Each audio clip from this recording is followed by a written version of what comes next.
한윤아는 숨을 몰아쉬며 아우라 타워의 회전문을 통과했다. 손에 쥔 서류 봉투가 땀으로 축축하게 느껴졌다. 단순한 자료 전달 임무였지만 대한민국 경제의 심장부라 불리는 이곳의 위압감은 상상 이상이었다. 그녀가 속한 작은 IT 컨설팅 회사 넥서스 데이터와는 차원이 다른 세계였다. 로비는 거대하고 차가웠다. 대리석 바닥은 거울처럼 반짝였고 천장은 몇십 미터는 좋게 되어 보이는 높이에서 차가운 조명을 쏟아냈다. 공기마저도 비싸고 희박하게 느껴졌다. 젠장 늦었잖아. 윤아는 작게 중얼거리며 손목시계를 확인했다. 약속 시간까지는 단 5분. 일반 방문 개경 엘리베이터 앞에는 이미 긴 줄이 늘어서 있었다. 조급한 마음에 발을 동동 구르던 그녀의 눈에 한쪽 구석 인적이 드문 곳에 서 있는 매끈한 검은색 엘리베이터가 들어왔다. VIP라는 작은 글씨가 새겨져 있었지만 급한 마음에 윤아는 그것을 제대로 인지하지 못했다. 마침 띵 하는 소리와 함께 문이 스르륵 열렸다. 망설일 틈도 없이 그녀는 거의 본능적으로 그 안으로 뛰어들었다. 문이 닫히는 순간 윤아는 자신이 엄청난 실수를 저질렀음을 깨달았다. 엘리베이터 내부는 일반적인 그것과 완전히 달랐다. 사방이 투명한 강화 유리로 되어 있어 서울의 정형이 파노라마처럼 펼쳐졌고 한쪽 벽면 전체는 실시간 주식시장과 경제지표를 보여주는 거대한 고해상도 디스플레이였다. 그리고 가장 중요한 것은 그녀가 혼자가 아니라는 사실이었다. 구석에 한 남자가 서 있었다. 그림자 속에 서 있는 듯 그는 주변의 화려함과는 어울리지 않는 침묵의 아우라를 내뿜고 있었다.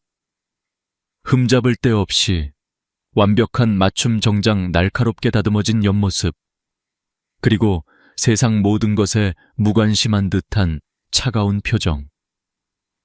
윤아는 심장이 쿵 하고 내려앉는 것을 느꼈다. 그가 바로 이 건물의 주인이자 아우라 그룹의 총수 강지훈이라는 것을 직감적으로 알 수 있었다.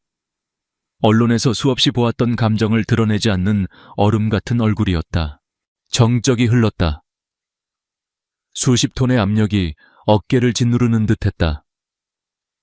윤아는 자신이 이곳에 있어서는 안 될 이물질이라는 것을 통감했다. 당장이라도 무릎을 꿇고 사죄해야 할 것 같았다. 하지만 그녀의 내면 깊은 곳에서 분석가로서의 냉철한 이성이 고개를 들었다. 당황하지 마. 지금 당황하는 건 최악의 수야. 그녀는 애써 태연한 척 시선을 들어 정면의 디스플레이를 바라보았다. 마침 화면에는 특정 기술 분야의 하락세를 나타내는 복잡한 그래프가 떠 있었다. 강지훈은 미간을 살짝 찌푸린 채 그 그래프를 보고 있었다. 그의 표정에서 희미한 짜증이 스쳐 지나갔다. 바로 그 순간 윤아는 자신도 모르게 입을 열었다. 아주 작은 목소리였지만 밀폐된 공간에서는 충분히 선명하게 들렸다. 파생상품 시장의 변동성이 제대로 반영되지 않았네요. 이건 단순한 섹터의 하락이 아니라 레버리지를 이용한 투매 현상에 가깝습니다. 그녀는 말을 내뱉고 나서야 아차 싶었다. 미쳤지, 한윤아.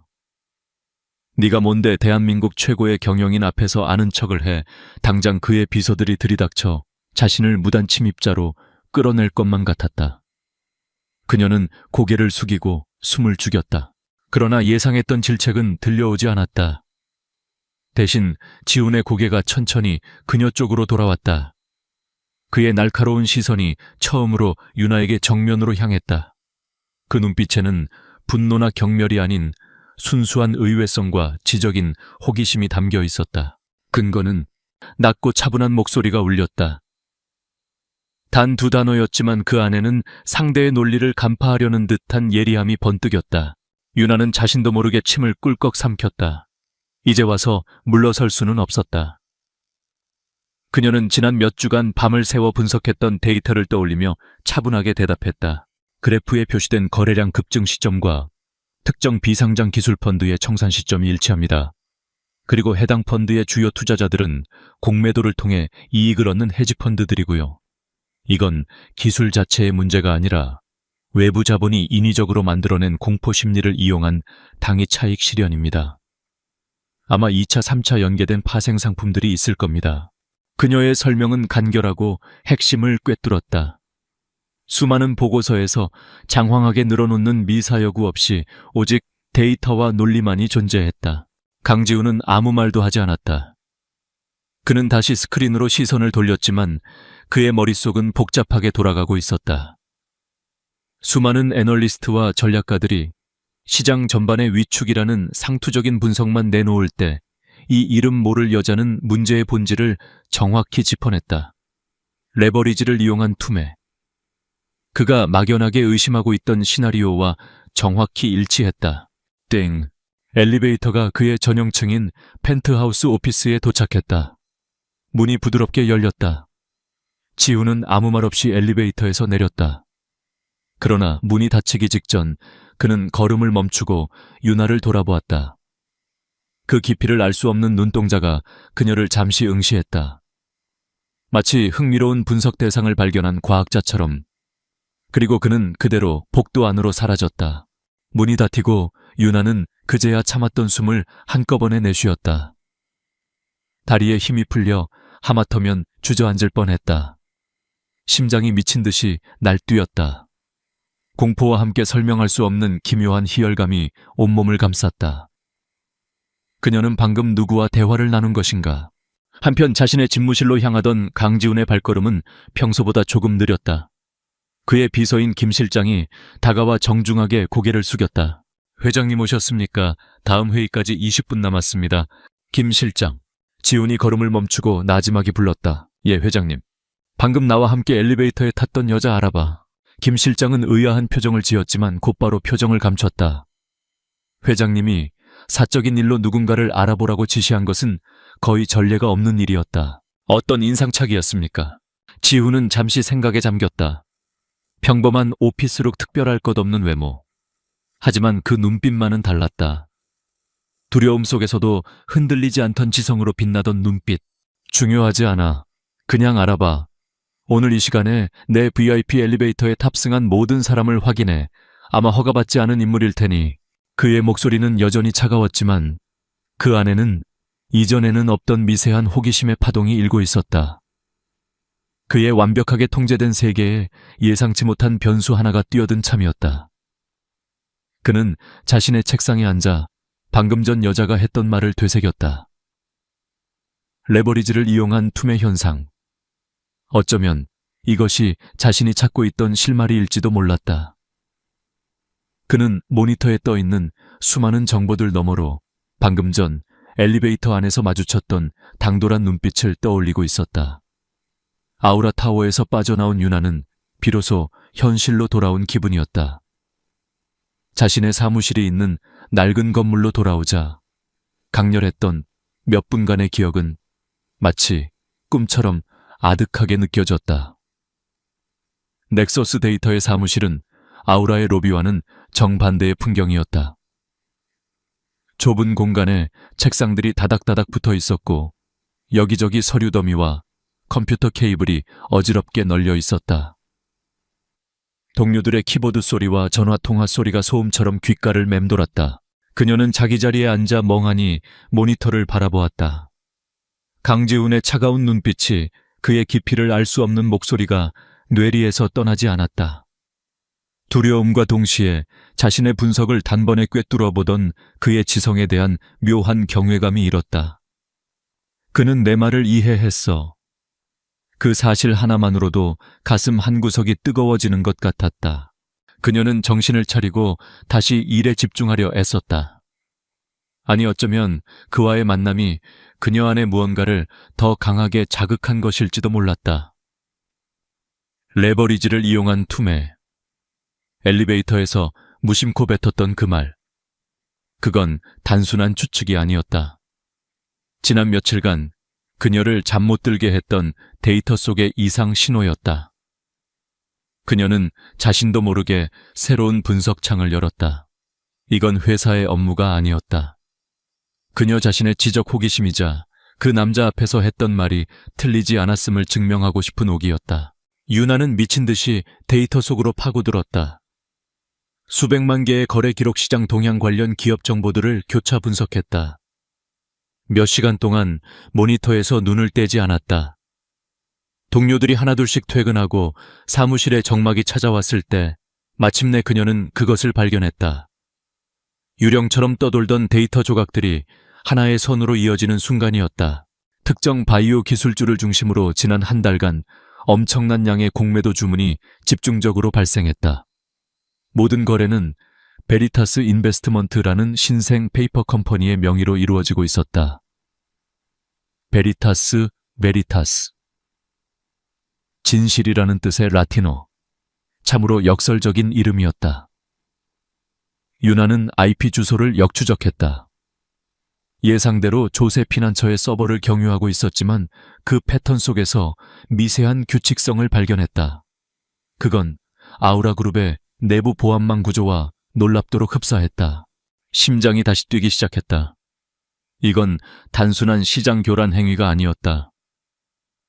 아우라 그룹의 신규 바이오 프로젝트를 겨냥한 명백한 내부자 공격일 가능성이 높았다.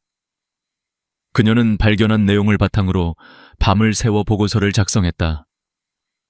군더더기 없이 오직 데이터와 논리적인 추론만으로 채워진 보고서였다. 다음날 아침 유나는 퀭한 눈으로 최 팀장을 찾아갔다. 최 팀장은 넥서스 데이터의 실무 책임자로 실력보다는 눈치와 처세술로 자리를 지키는 인물이었다. 팀장님 드릴 말씀이 있습니다. 유나는 자신이 작성한 보고서를 내밀었다. 최 팀장은 의아한 표정으로 보고서를 넘겨보았다.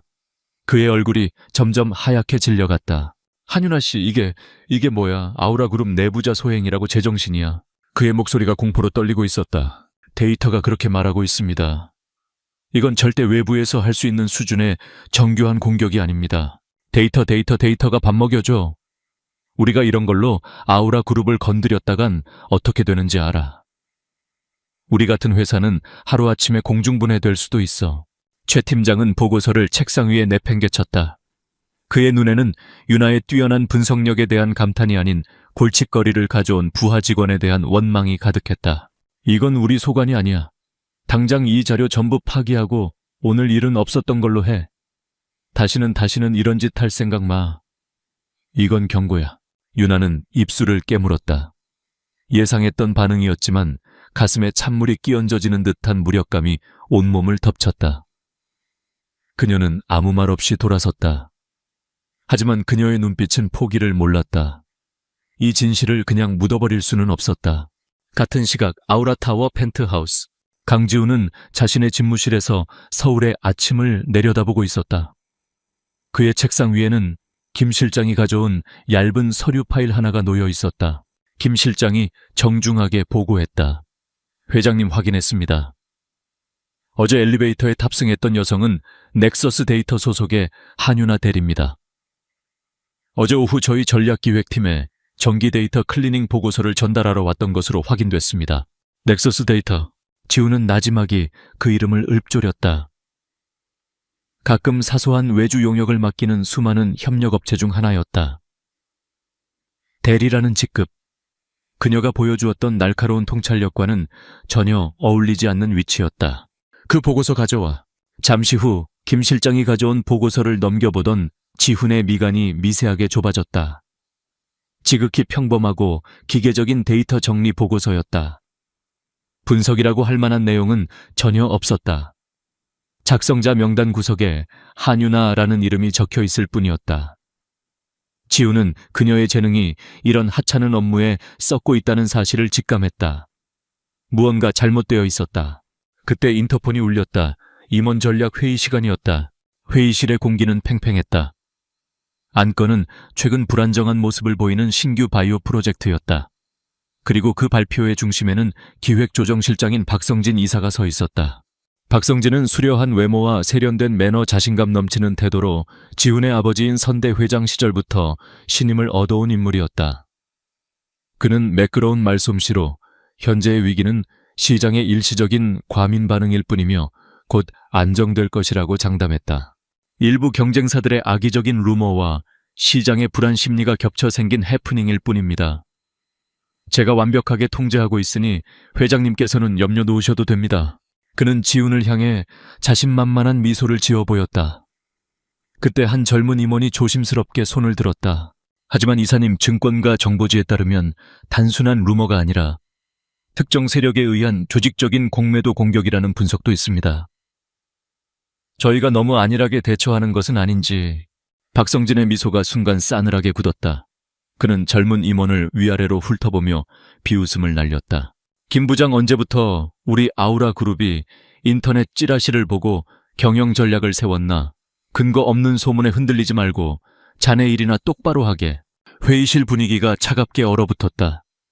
누구도 감히 더 이상 이의를 제기하지 못했다. 강지훈은 말없이 팔짱을 낀 채 그 모든 광경을 지켜보고 있었다. 박성진의 완벽해 보이는 프레젠테이션, 그의 과장된 자신감, 그리고 반대 의견을 묵살하는 교묘한 권위. 지훈의 눈에는 그 모든 것이 부자연스러워 보였다. 특히 조직적인 공매도 공격이라는 말이 나왔을 때 박성진의 손가락이 순간 미세하게 떨리는 것을 그는 놓치지 않았다. 엘리베이터에서 만난 여자, 그녀가 뱉었던 날카로운 분석, 그리고 지금 눈앞에서 펼쳐지고 있는 박성진의 연극. 지훈의 머릿속에서 흩어져 있던 퍼즐 조각들이 서서히 맞춰지기 시작했다. 내부에 적이 있었다. 그리고 그 적은 생각보다 훨씬 더 교활하고 깊숙한 곳에 자리 잡고 있었다. 회의가 끝나고 지훈은 자신의 집무실로 돌아왔다. 그는 책상 위에 놓인 한윤아의 인사 파일을 다시 집어들었다. 증명사진 속의 그녀는 평범해 보였지만 그는 그 안에 숨겨진 날카로운 무기를 보았다. 자신에게는 지금 증거가 없었다. 그리고 적을 상대할 무기가 필요했다. 그는 인터폰을 들었다. 김 실장, 넥서스 데이터의 한윤아 대리. 개인적으로 연락할 방법을 찾아 조용히. 어둠 속에서 진실을 찾는 길은 위험했다. 하지만 이제 그 길을 함께 걸을 사람을 찾았을지도 모른다는 예감이 들었다. 강지훈의 눈빛이 차갑게 빛나고 있었다. 최 팀장에게 질책을 받은 후 며칠 동안 윤아는 지독한 무력감에 시달렸다. 그녀는 기계처럼 회사에서 주어진 단순 데이터 정리 업무를 처리했지만 머릿속은 온통 베리타스 인베스트먼트에 대한 생각으로 가득 차 있었다. 거대한 부정을 눈앞에 두고도 아무것도 할 수 없다는 사실이 그녀를 좀먹고 있었다. 재능이 있어도 진실을 알아도 힘이 없으면 결국 묵살당하는 것이 현실이라는 것을 뼈저리게 느끼는 시간이었다. 그러던 어느 날 오후였다. 고급 퀵서비스 직원이 찾아와 다른 사람도 아닌 그녀 한윤아를 콕 집어 찾았다.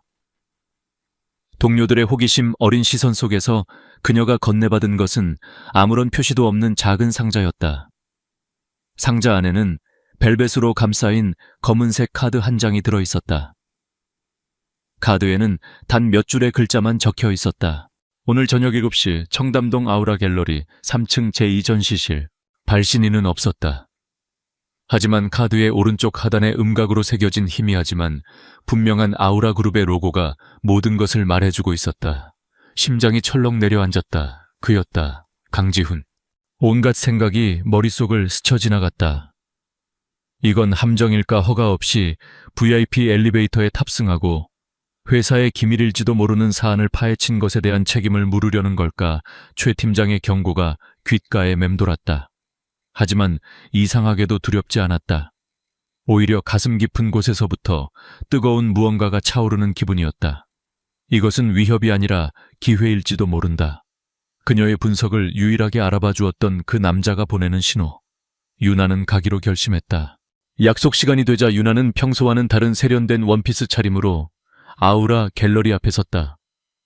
갤러리는 재벌가의 사교 장소로 유명한 곳이었지만 저녁 시간의 갤러리는 놀라울 정도로 고요하고 한적했다. 안내 직원은 그녀의 이름을 묻지도 않고 3층으로 안내했다. 마치 모든 것이 약속된 것처럼 제2전시실은 거대하고 미니멀한 공간이었다. 벽에는 이해하기 힘든 추상화 몇 점만이 걸려 있었고 은은한 조명이 작품을 비추고 있었다. 그리고 그중 가장 큰 그림 앞에 강지훈이 서 있었다. 그는 낮에 보았던 정장 차림이 아닌 조금 더 편안한 노타이 셔츠 차림이었지만 그에게서 뿜어져 나오는 압도적인 존재감은 여전했다. 와줘서 고맙군, 한윤아 씨. 그가 그림에서 눈을 떼지 않은 채 말했다. 엘리베이터에서의 일은 언급하지 않았다. 윤아는 마른 침을 삼키며 그에게 다가갔다. 그가 보고 있는 그림은 온갖 색채가 혼란스럽게 뒤엉켜 있는 작품이었다. 어떤 사람들은 이 그림에서 혼돈을 보지, 또 어떤 사람들은 그 안에서 패턴을 찾아내고, 비즈니스도 마찬가지야. 그가 마침내 고개를 돌려 윤아를 바라보았다. 그의 눈빛은 여전히 차가웠지만 그 안에는 명백한 의도가 담겨 있었다. 이것은 테스트의 시작이었다. 내가 가상의 시나리오를 하나 주지. 시가총액 100조 원의 거대 기업이 있어. 이 기업은 최근 막대한 자금을 투자한 신기술 프로젝트를 진행 중이야. 그런데 어느 순간부터 시장에 이상 신호가 감지돼. 주가가 미세하게 흔들리고 관련해서 부정적인 여론이 형성되지. 내부 자료 유출 정황도 보이지만 범인을 특정할 증거는 없어. 당신이 이 기업의 위기관리 책임자라면 가장 먼저 무엇을 할 건가? 그것은 박성진과 아우라 그룹의 상황을 교묘하게 각색한 문제였다. 윤아는 즉시 그의 의도를 파악했다. 그는 단순히 데이터 분석 능력을 보려는 것이 아니었다. 이 복잡한 판을 읽는 그녀의 전략적 사고를 시험하고 있었다. 윤아는 잠시 숨을 골랐다. 그리고는 그림을 바라보며 입을 열었다. 우선 저는 그것을 외부의 공격으로 규정하지 않겠습니다. 지훈의 눈썹이 미세하게 움직였다. 내부의 소행일 가능성에 무게를 두겠다는 뜻인가? 아닙니다. 내부와 외부를 구분하는 것 자체가 함정이 될 수 있습니다. 저는 먼저 세 종류의 팀을 즉시 그리고 비밀리에 구성하겠습니다. 첫 번째 팀은 방어팀입니다. 이들은 추가적인 정보 유출을 막고 서버 기록을 미러링하여 모든 데이터의 흐름을 역추적할 준비를 합니다. 두 번째 팀은 역정보팀입니다.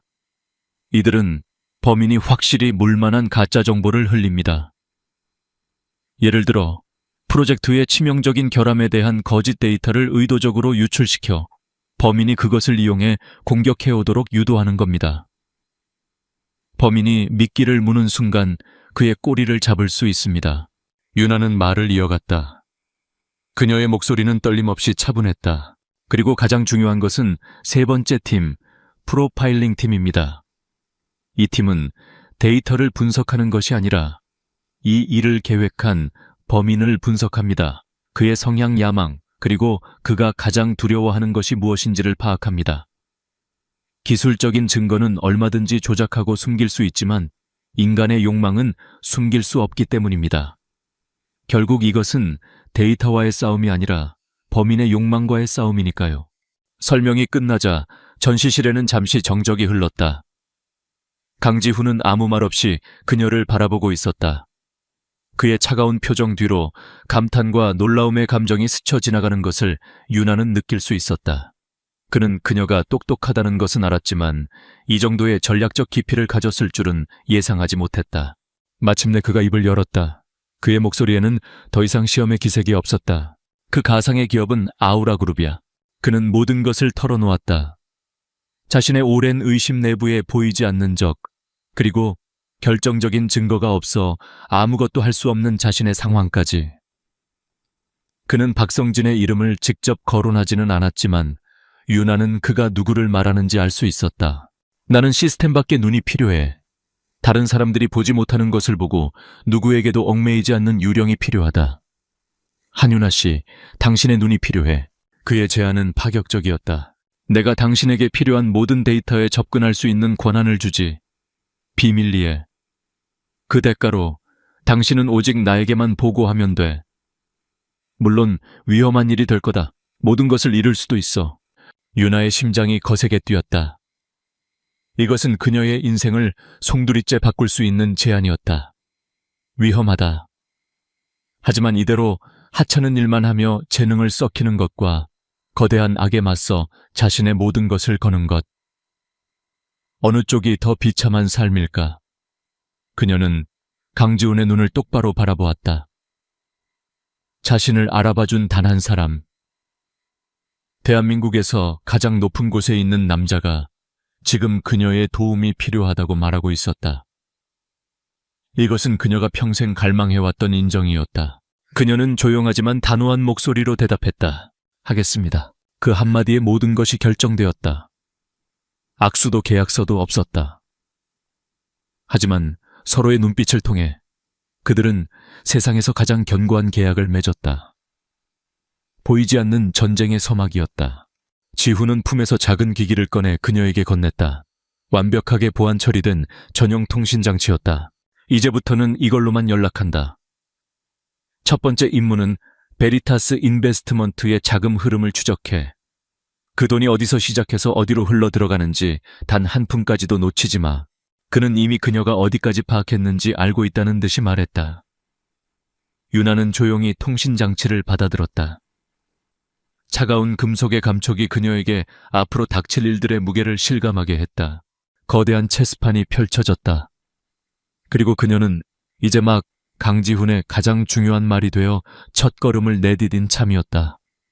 그날 이후 한유나의 삶은 두 개로 나뉘었다. 낮에는 넥서스 데이터의 평범한 대리밤에는 아우라 그룹의 심장부를 파헤치는 유령. 그녀의 작은 원룸은 거대한 전쟁을 지휘하는 비밀 벙커가 되었다. 강지훈이 건네준 보안 단말기는 아우라의 모든 데이터베이스로 통하는 마스터키였다. 재무기획인사 보안에 이르기까지 그룹의 모든 혈관이 그녀의 모니터 안에 흐르고 있었다. 유나는 먼저 베리타스 인베스트먼트의 자금 흐름을 쫓았다. 그것은 마치 교활한 뱀의 흔적을 쫓는 것과 같았다. 자금은 수십 개의 유령 회사를 거치며 쪼개지고 합쳐지기를 반복했고 복잡한 파생 상품으로 위장하여 국경을 넘나들었다. 하지만 유나는 포기하지 않았다. 그녀는 데이터의 흐름 속에서 미세한 패턴, 즉 범인의 습관을 찾아냈다. 아무리 복잡하게 위장해도 돈을 움직이는 자의 서명과 같은 고유한 방식이 존재했다. 며칠 밤을 새운 끝에 그녀는 마침내 자금의 시발점을 찾아냈다. 스위스의 한 비밀 계좌. 그리고 그 계좌의 소유주는 놀랍게도 박성진 이사의 천안 명의로 되어 있었다. 결정적인 증거는 아니었지만 강력한 연결고리였다. 유나는 즉시 보안 단말기를 통해 강지훈에게 보고했다. 자금의 출처 박성진 이사 천안 명의의 스위스 계좌로 추정. 추가 분석 필요.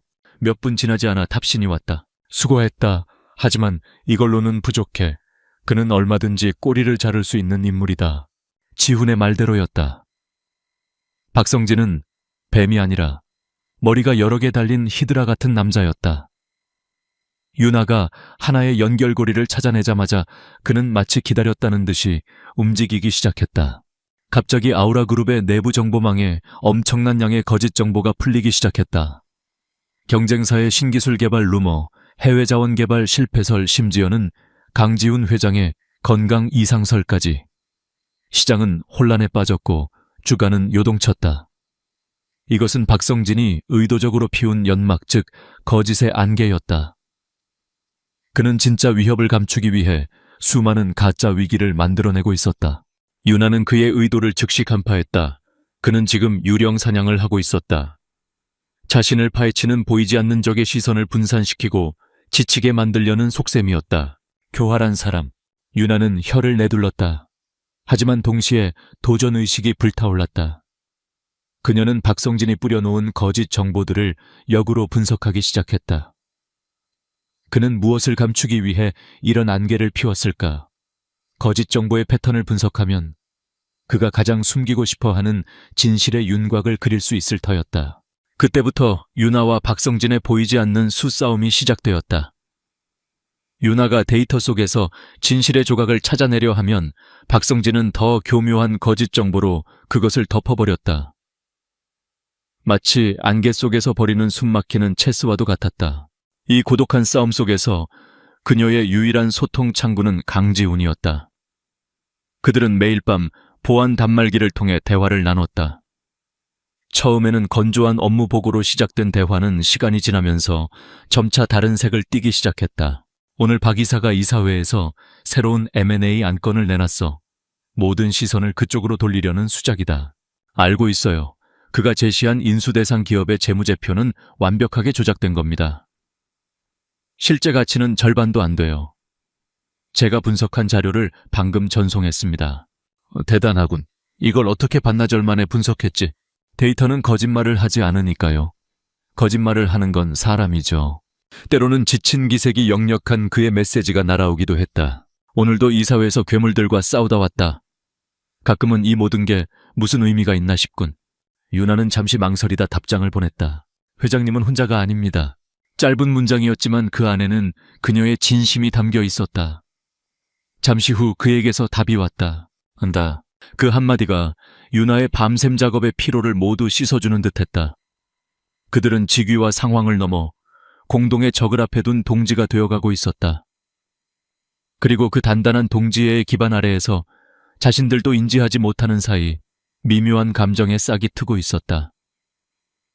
유나는 가끔씩 그의 건조한 메시지 너머에 있는 인간적인 고뇌를 느꼈고 지우는 어둠 속에서 묵묵히 진실을 밝히는 그녀의 강인함에 매료되고 있었다. 그러던 어느 날 유나는 박성진의 자금 세탁 경로를 추적하던 중 이상한 점을 발견했다. 모든 자금은 회계부서의 특정 루트를 통해 최종적으로 정리되고 있었다. 그 과정은 너무나 매끄럽고 완벽해서 오히려 부자연스러웠다. 마치 내부의 누군가가 적극적으로 협력하여 흔적을 지워주는 것 같았다. 유나는 해당 기관의 회계 감사 보고서와 인사 기록을 샅샅이 뒤졌다. 그리고 한 사람의 이름에 시선이 멈췄다. 회계팀의 차정혁 부장. 그는 20년 넘게 아우라 그룹에 몸담아온 베테랑 회계사였지만 몇 년 전 박성진이 기획조정실장으로 부임한 직후 중요한 프로젝트에서 밀려나 한직을 맴돌고 있었다. 그의 인사평가 기록에는 융통성 부족, 변화에 대한 저항 같은 부정적인 평가가 가득했다. 박성진의 눈밖에 난 인물임이 분명했다. 그런데 이상한 점은 박성진의 모든 비자금 관련 서류의 최종 결제 라인에 바로 이 차정혁 부장의 도장이 찍혀 있다는 것이었다. 박성진처럼 치밀한 자가 자신에게 밑보인 사람에게 자신의 약점을 잡힐 만한 일을 맡겼을 리가 없었다. 이건 모순이었다. 아니 어쩌면 유나의 머릿속에 한 가지 가설이 스쳐 지나갔다. 만약 차 부장이 협력한 것이 아니라 그의 이름과 권한이 도용된 것이라면 유나는 위험을 무릅쓰고 직접 차 부장에게 접근하기로 결심했다. 그녀는 퇴근 시간 무렵 일부러 회계부서 근처를 서성이다가 혼자 사무실을 나서는 차 부장과 마주쳤다. 그는 피곤하고 어두운 표정의 중년 남자였다. 차 부장님 잠시 드릴 말씀이 있습니다. 차 부장은 경계심 가득한 눈으로 낯선 여직원을 바라보았다. 누구신데? 저는 진실을 찾는 사람입니다. 유나는 그를 회사 근처의 한적한 찻집으로 이끌었다. 그리고는 단도직입적으로 물었다. 지난 1년간 부장님 명의로 승인된 해외 기술 투자 관련 특별 회계 보고서들에 대해 알고 계십니까? 그 말에 차 부장의 얼굴이 새하얗게 질렸다. 그의 손이 찻잔 위에서 가늘게 떨렸다. 무슨 소리를 하는 건지 모르겠군. 모르실 겁니다. 왜냐하면 그건 부장님이 결제한 게 아닐 테니까요. 박성진 이사가 부장님의 권한을 도용해서 처리한 거겠죠. 과거에 부장님을 찍어냈던 것처럼 이번에는 부장님을 자신의 방패막이로 이용하고 있는 겁니다. 차 부장은 충격받은 표정으로 유나를 바라보았다. 그는 오랫동안 침묵했다. 그의 눈빛이 흔들렸다.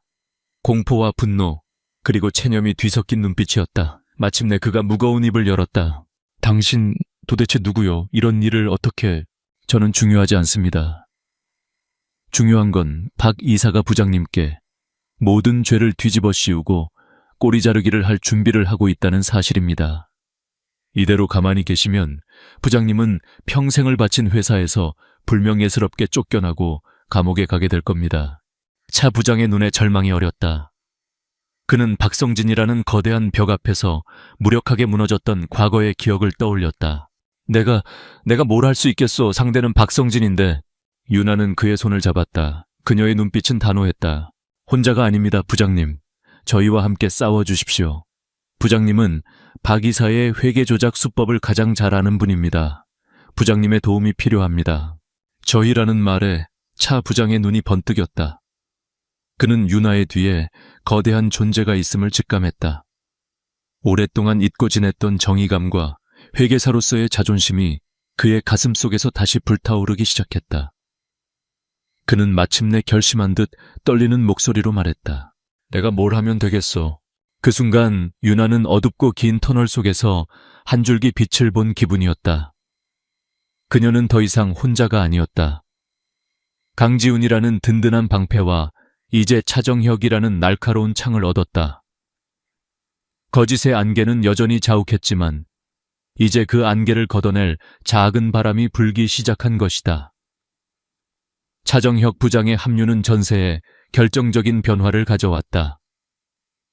그는 박성진의 회계장부 속에 숨겨진 암호와 같은 패턴들을 해독해낼 수 있는 유일한 인물이었다.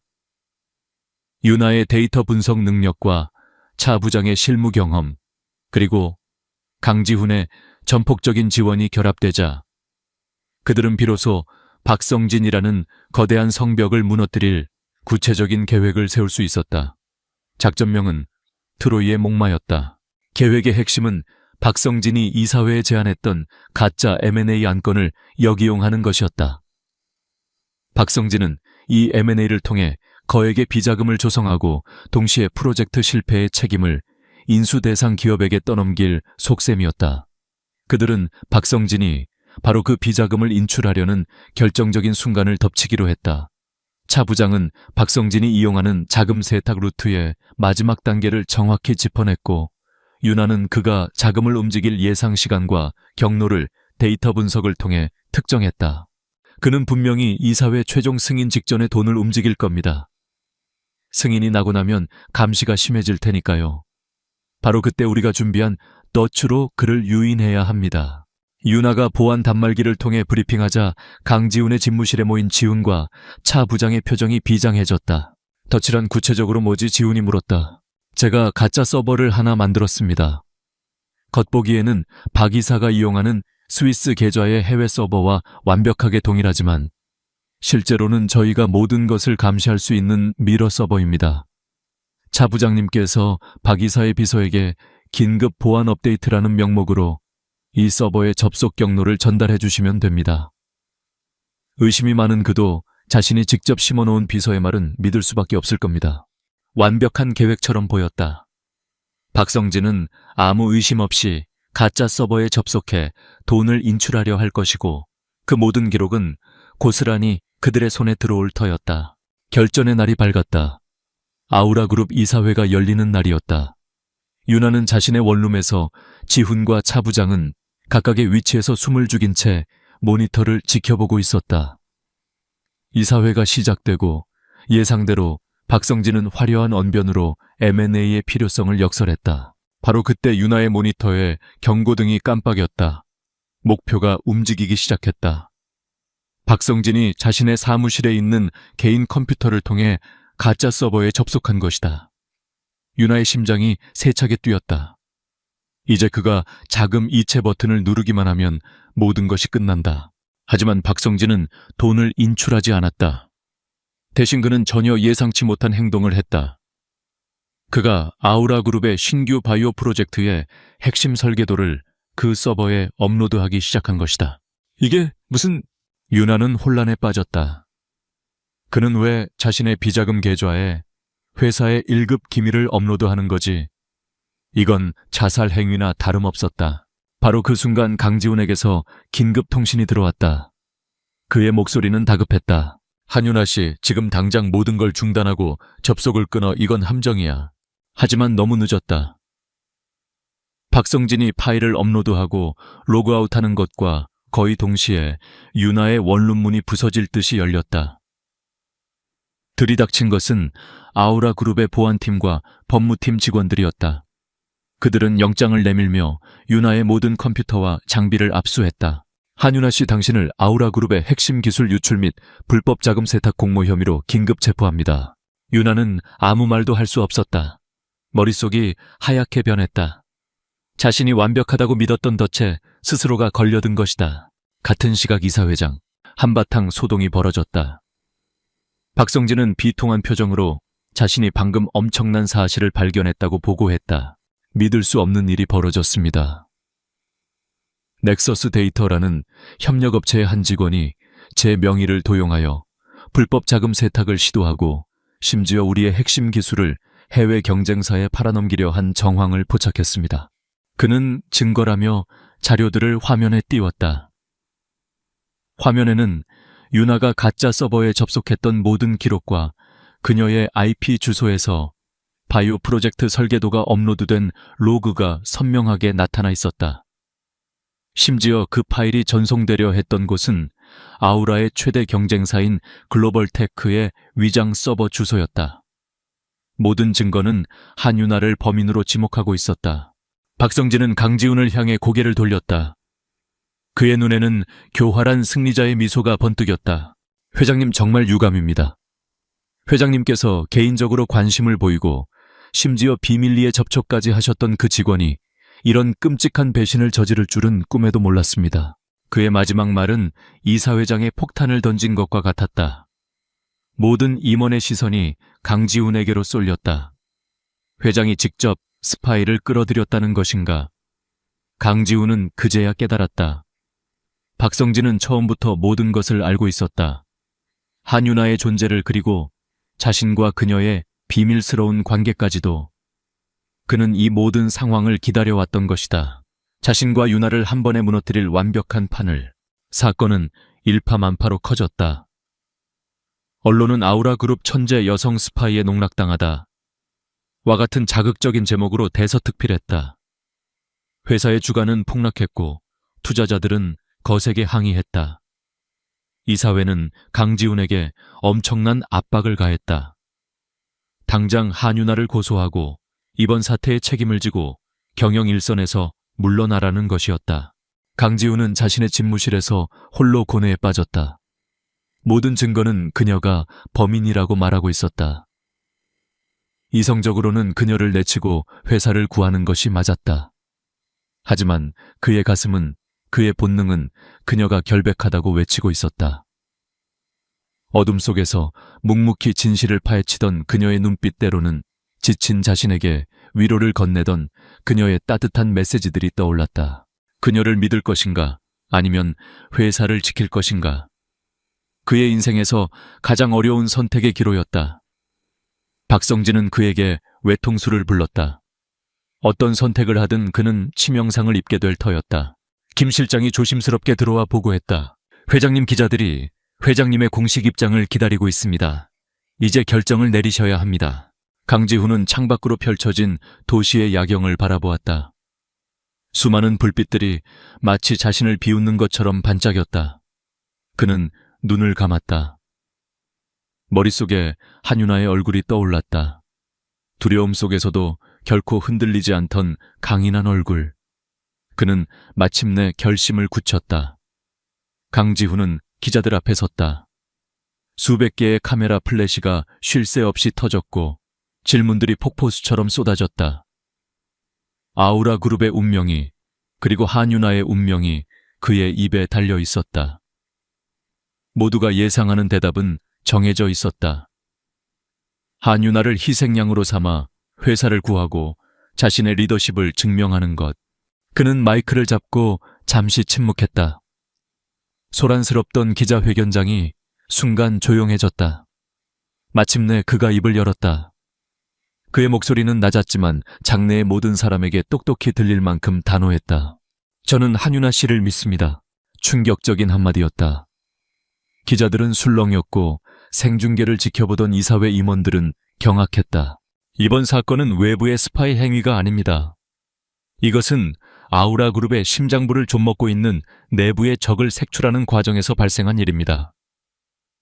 한유나 씨는 스파이가 아니라 저와 함께 진실을 추적하던 제 사람이었습니다. 그녀는 함정에 빠진 것이며 저는 그녀의 결백을 증명하기 위해 제 모든 것을 걸겠습니다. 그는 폭탄 선언을 한 뒤 더 이상의 질문을 받지 않고 기자회견장을 떠났다. 이것은 선전포고였다. 박성진을 향한, 그리고 자신을 압박하는 세상 모두를 향한. 그는 회사를 지키는 대신 한 사람에 대한 믿음을 지키는 길을 택했다. 한편 구치소에 수감되어 있던 유나는 절망의 나락에 빠져 있었다. 모든 것이 끝났다고 생각했다. 믿었던 사람에게 철저히 배신당했고 자신의 재능은 결국 자기 자신을 파멸시키는 칼이 되어 돌아왔다.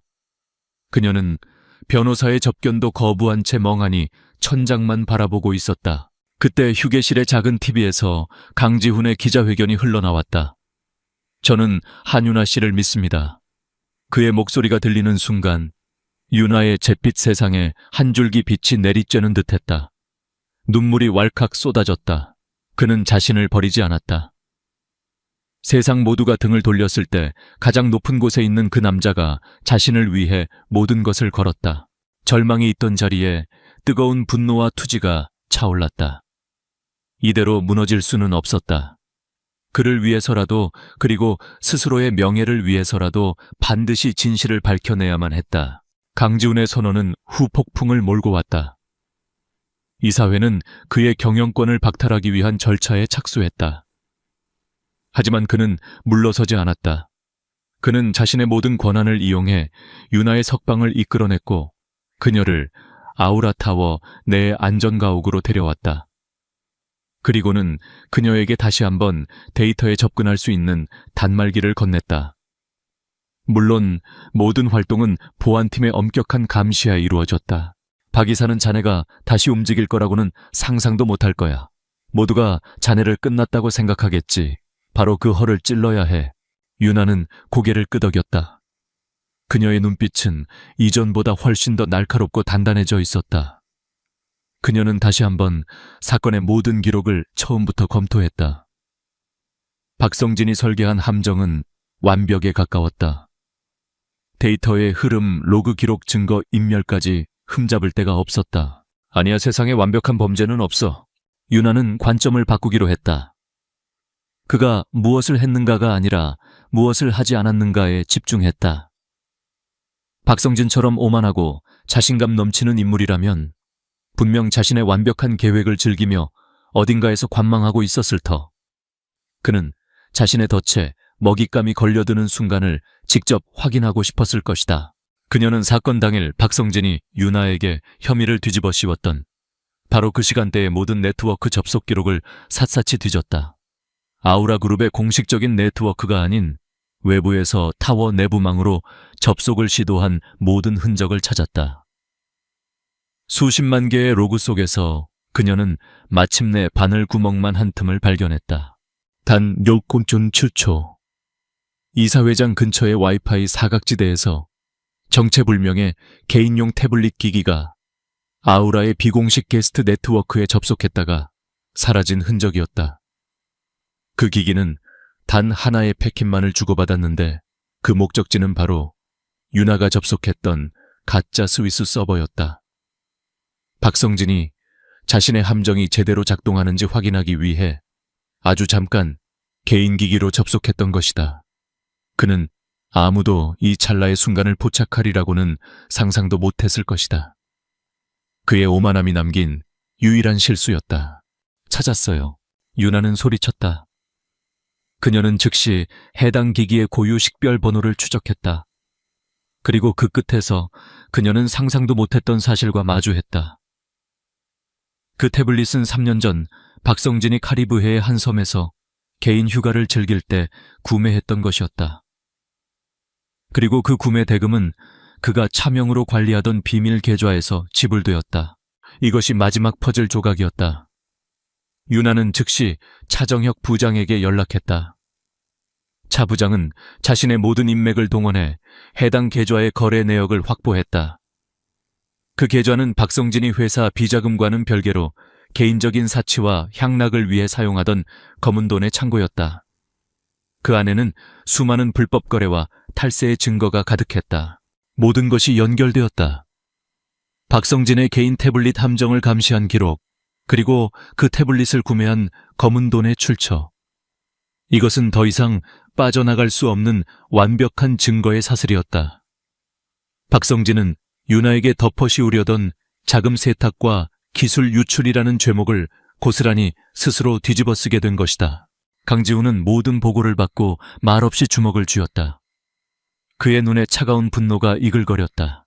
김 실장 지금 즉시 긴급 이사회를 소집해 모든 이사 감사, 주주 대표까지 한 명도 빠짐없이 참석하라고 하게. 아우라 그룹의 운명을 결정할 시간이 왔다고. 아우라 타워의 가장 높은 곳, 회의실의 불이 환하게 켜졌다. 폭풍 전야의 고요함이 타워 전체를 감싸고 있었다. 박성진은 자신의 승리를 확신하며 여유롭게 회의장으로 향하고 있었다. 그는 아직 자신의 발밑이 무너져 내리고 있다는 사실을 전혀 알지 못했다. 긴급이사회가 소집된 회의실은 얼음장처럼 차가운 긴장감으로 가득했다. 아우라 그룹의 모든 핵심 인물들이 모여 있었다. 박성진은 자신의 승리를 의심치 않는 여유로운 미소와 함께 상석에 앉아 있었다. 그는 강지훈이 자신을 탄핵하기 위해 무리수를 두는 것이라고 생각했다. 하지만 그가 곧 마주하게 될 운명을 그는 전혀 예측하지 못하고 있었다. 회의가 시작되고 박성진 측의 이사들이 먼저 강지훈의 자격 문제를 거론하며 포문을 열었다. 회장께서는 회사에 막대한 손해를 끼친 범죄자를 비호하며 그룹 전체를 위기에 빠뜨렸습니다. 이는 명백한 배임 행위이며 리더로서의 자격이 없음을 스스로 증명한 꼴입니다. 날선 비난이 쏟아졌다. 강지훈은 아무 말 없이 모든 공격을 묵묵히 받아내고 있었다. 그의 침묵은 박성진과 그의 추종자들에게는 패배를 인정하는 것처럼 보였다. 박성진이 결정타를 날리기 위해 자리에서 일어나는 순간이었다. 회의실의 거대한 문이 소리 없이 열렸다. 모든 사람의 시선이 문으로 향했다. 한유나가 서 있었다. 그녀는 더 이상 어둠 속에 숨어있는 유령이 아니었다. 단정하지만 흔들림 없는 모습으로 그녀는 회의실 안으로 천천히 걸어 들어왔다. 그녀의 뒤를 차정혁 부장이 따랐다. 박성진의 얼굴에서 처음으로 미소가 사라졌다. 당황과 분노가 그의 얼굴에 스쳐 지나갔다. 지금 뭐 하는 짓이야? 여기가 어디라고 감히? 박성진이 소리쳤다. 강지훈이 자리에서 일어나 그의 말을 막았다. 제가 부른 손님들입니다, 박 이사. 아니, 이제는 박성진 씨라고 불러야겠군요. 지훈은 회의실의 대형 스크린을 향해 손짓했다. 스크린에 첫 번째 증거가 나타났다. 박성진이 개인 태블릿으로 가짜 서버에 접속했던 0.7초의 기록이었다. 유나가 마이크 앞에 섰다. 그녀의 목소리는 작았지만 회의실 전체를 압도할 만큼의 힘이 있었다. 박성진 씨는 자신이 설계한 함정에 제가 걸려드는 순간을 직접 확인하고 싶었을 겁니다. 그래서 이사회장 근처에서 개인 기기를 이용해 저희가 만들어둔 덫을 확인했죠. 그의 오만함이 남긴 유일한 실수였습니다. 박성진은 코웃음을 쳤다. 말도 안 되는 소리. 저런 기록 하나로 나를 범인으로 모는 건가? 얼마든지 조작 가능한 거 아닌가?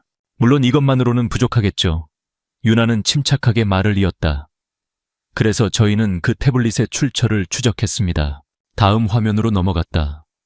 카리브해의 한 전자제품 매장에서 박성진이 직접 태블릿을 구매하는 흐릿한 CCTV 영상과 그의 서명이 담긴 신용카드 전표가 나타났다.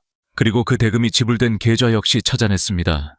스크린은 순식간에 수백 개의 복잡한 금융거래 내역으로 뒤덮였다. 차정혁 부장이 비장한 표정으로 마이크를 잡았다. 이것은 박성진 씨가 지난 10년간 관리해온 차명 계좌의 전체 거래 내역입니다.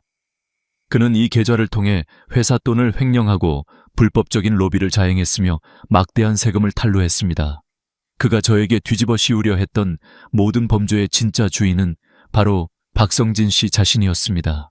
차 부장의 폭로는 회의장을 충격의 도가니로 몰아넣었다. 박성진의 얼굴은 하얗게 질려 있었다. 그는 무언가 반박하려 했지만 목소리가 나오지 않았다. 마지막으로 강지훈이 나섰다. 그의 눈빛은 얼음보다 차가웠다. 박성진 씨, 당신은 아우라 그룹을 자신의 왕국으로 만들려 했지만 당신이 간과한 것이 있어. 아우라는 당신 같은 기생충이 아니라 땀 흘려 일하는 수만 명의 임직원들이 주인인 곳이야. 그리고 진실은 아무리 깊은 어둠 속에 감추려 해도 결국 빛을 보게 마련이지. 모든 것이 끝났다. 박성진은 그 자리에서 보안팀에 의해 연행되었다. 그의 왕국은 한순간에 무너져 내렸다. 이사회는 만장일치로 강지훈에 대한 모든 혐의를 철회하고 그의 리더십에 절대적인 지지를 보냈다. 아우라 그룹을 뒤덮었던 길고 어두운 폭풍이 마침내 거친 순간이었다. 모든 소동이 끝나고 깊은 밤이 찾아왔다. 강지훈의 펜트하우스 집무실은 고요했다. 그와 유나는 나란히 서서 통유리창 너머로 펼쳐진 서울의 야경을 바라보고 있었다.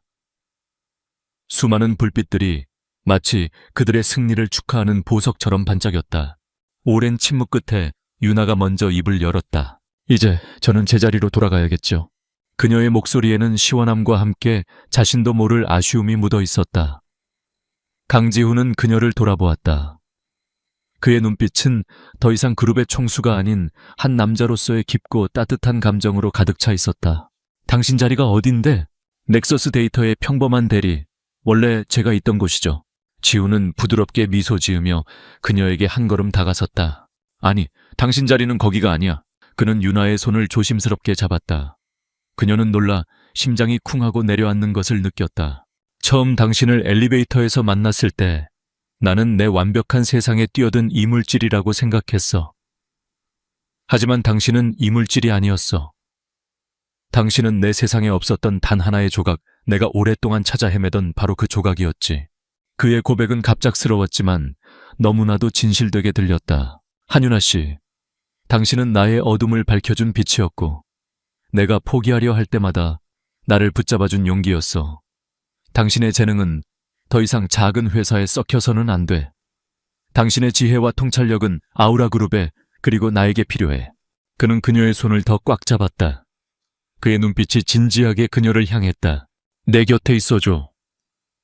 단순한 파트너나 직원이 아니라 내 인생의 가장 중요한 사람으로서. 이것은 업무 제안이 아니었다. 세상에서 가장 외롭고 높은 곳에 있던 남자가 건네는 서툴지만 진심 어린 사랑 고백이었다. 유나의 눈에 눈물이 고였다. 거대한 음모와 싸우던 지난 시간들이 주마등처럼 스쳐 지나갔다. 그리고 그 모든 순간 그의 믿음이 있었기에 버틸 수 있었다. 그녀는 대답 대신 잡힌 손에 힘을 주며 환하게 미소 지었다. 그 미소 하나로 모든 대답은 충분했다. 두 사람은 말없이 서로를 바라보며 오랫동안 야경을 감상했다. 거대한 도시의 불빛 아래 차가운 유리벽으로 둘러싸인 최고층의 사무실은 더 이상 외로운 성이 아니었다. 두 개의 심장이 하나가 되어 온기를 나누는 세상에서 가장 따뜻하고 안전한 공간이 되어 있었다. 우연히 시작된 엘리베이터에서의 만남은 이제 거부할 수 없는 운명이 되어 그들의 인생을 영원히 함께하게 만들었다. 사랑이 마침내 그 찬란한 꽃을 피운 순간이었다. 서울의 밤은 언제나처럼 수많은 빛으로 반짝였다. 마포의 한적한 골목길 낡은 건물의 맨 위층에 위치한 작은 옥탑방 창문으로 새어나오는 불빛은 그 중에서도 유난히 따뜻하게 느껴졌다. 오늘은 강지훈과 윤서연의 첫 번째 결혼기념일이었다. 다녀왔어, 서연아. 피곤한 기색이 역력한 얼굴이었지만 문을 열고 들어서는 지훈의 목소리에는 깊은 애정이 담겨 있었다. 그의 눈은 집안을 가득 채운 맛있는 냄새와 그보다 더 사랑스러운 아내의 모습을 발견하고는 곧바로 부드럽게 휘어졌다. 어서 와요, 지훈 씨. 오늘 많이 힘들었죠? 앞치마를 두른 채 환한 미소로 그를 맞이하는 서연은 평범한 직장인의 모습이었다. 그녀는 작은 IT 회사의 기획팀 직원으로 일하고 있었다. 적어도 지훈과 주변 사람들은 모두 그렇게 알고 있었다. 그녀가 대한민국 경제를 움직이는 거대 재벌 YS그룹의 숨겨진 회장이라는 사실은 그 누구도 상상조차 하지 못했다. 지훈은 겉옷을 벗어 옷걸이에 걸며 고개를 저었다. 아니, 괜찮아. 당신 얼굴 보니까 피곤이 싹 가시네. 그는 서연의 허리를 감싸 안고 그녀의 이마에 부드럽게 입을 맞췄다. 1년 전 오늘 그는 세상 전부를 얻은 것만 같았다. 중소건축사무소에 이름 없는 건축가였던 자신에게 서연 같은 여자가 아내가 되어준 것은 기적이었다. 그들의 만남은 우연이었다. 지훈의 회사가 서연의 회사와 작은 협력 프로젝트를 진행하게 되면서 두 사람은 처음 만났다. 언제나 밝고 긍정적인 에너지를 뿜어내는 서연에게 지훈은 첫눈에 반했고 몇 번의 만남 끝에 용기를 내어 고백했다. 그리고 거짓말처럼 그녀는 그의 마음을 받아주었다. 우와, 이거 다 당신이 한 거야. 진수성찬인데. 식탁 위에 차려진 음식들을 보며 지훈이 감탄했다. 잡채, 소갈비찜, 미역국까지 모두 그가 좋아하는 음식들이었다. 평범한 가정집의 소박하지만 정성 가득한 저녁 식사였다. 오늘 같은 날인데 이 정도는 해야죠. 얼른 앉아요. 배고프겠다. 두 사람은 식탁에 마주 앉았다. 창밖으로는 서울의 야경이 그림처럼 펼쳐져 있었지만 두 사람의 눈에는 오직 서로의 모습만이 담겨 있었다. 그들은 함께 식사를 하며 지난 1년간의 추억들을 이야기했다. 함께 장을 보러 갔던 일, 주말에 공원으로 피크닉을 갔던 일, 사소한 다툼 끝에 서로에게 서운함을 토로하다가도 금세 웃으며 화해했던 일까지. 모든 순간이 소중하고 행복했다. 기억나요? 우리가 처음 만났을 때 지훈 씨가 제 앞에서 엄청 긴장해서 설계 도면을 떨어뜨렸잖아요. 서연이 웃으며 말하자 지훈의 얼굴이 살짝 붉어졌다. 그때는 정말 심장이 터지는 줄 알았어. 당신이 너무 눈부셔서. 그런 사람이 내 아내가 될 줄은 꿈에도 몰랐지. 저는 그때 지훈 씨의 눈을 봤어요. 자신의 일에 대한 뜨거운 열정과 진심이 담겨 있었죠. 그래서 좋았어요. 서연의 말은 진심이었다. 재벌가의 딸로 태어나 위선과 가면으로 가득한 세상에 환멸을 느끼던 그녀에게 때묻지 않은 순수함과 열정을 가진 지훈은 유일한 구원이었다. 그녀는 자신의 모든 것을 버리고 평범한 윤서연으로 그의 곁에 남기를 선택했다. 그리고 그 선택을 단 한 번도 후회한 적이 없었다. 식사가 끝나고 지훈은 잠시 기다리라며 방으로 들어갔다. 그의 얼굴에는 긴장과 설렘이 뒤섞인 묘한 표정이 떠올라 있었다. 잠시 후 그는 두꺼운 포트폴리오 묶음과 작은 USB 하나를 들고 나왔다. 서연아, 이게 내 결혼기념일 선물이야. 서연은 의아한 표정으로 그를 바라보았다. 명품 가방도 반짝이는 보석도 아니었다. 그녀의 눈에 비친 것은 낡고해진 포트폴리오와 평범한 USB 뿐이었다. 지훈은 그녀의 앞에 조심스럽게 포트폴리오를 펼쳤다. 그 안에는 빼곡하게 그려진 설계 도면과 복잡한 데이터 분석 자료, 그리고 미래 도시의 청사진을 담은 3D 렌더링 이미지들이 가득했다. 그의 지난 10년이 고스란히 담겨 있는 결과물이었다. 이게 뭐예요? 내 꿈이야, 내 모든 것. 지훈의 목소리가 살짝 떨렸다. 그는 지난 10년간 밤낮 없이 매달려온 자신의 프로젝트에 대해 설명하기 시작했다.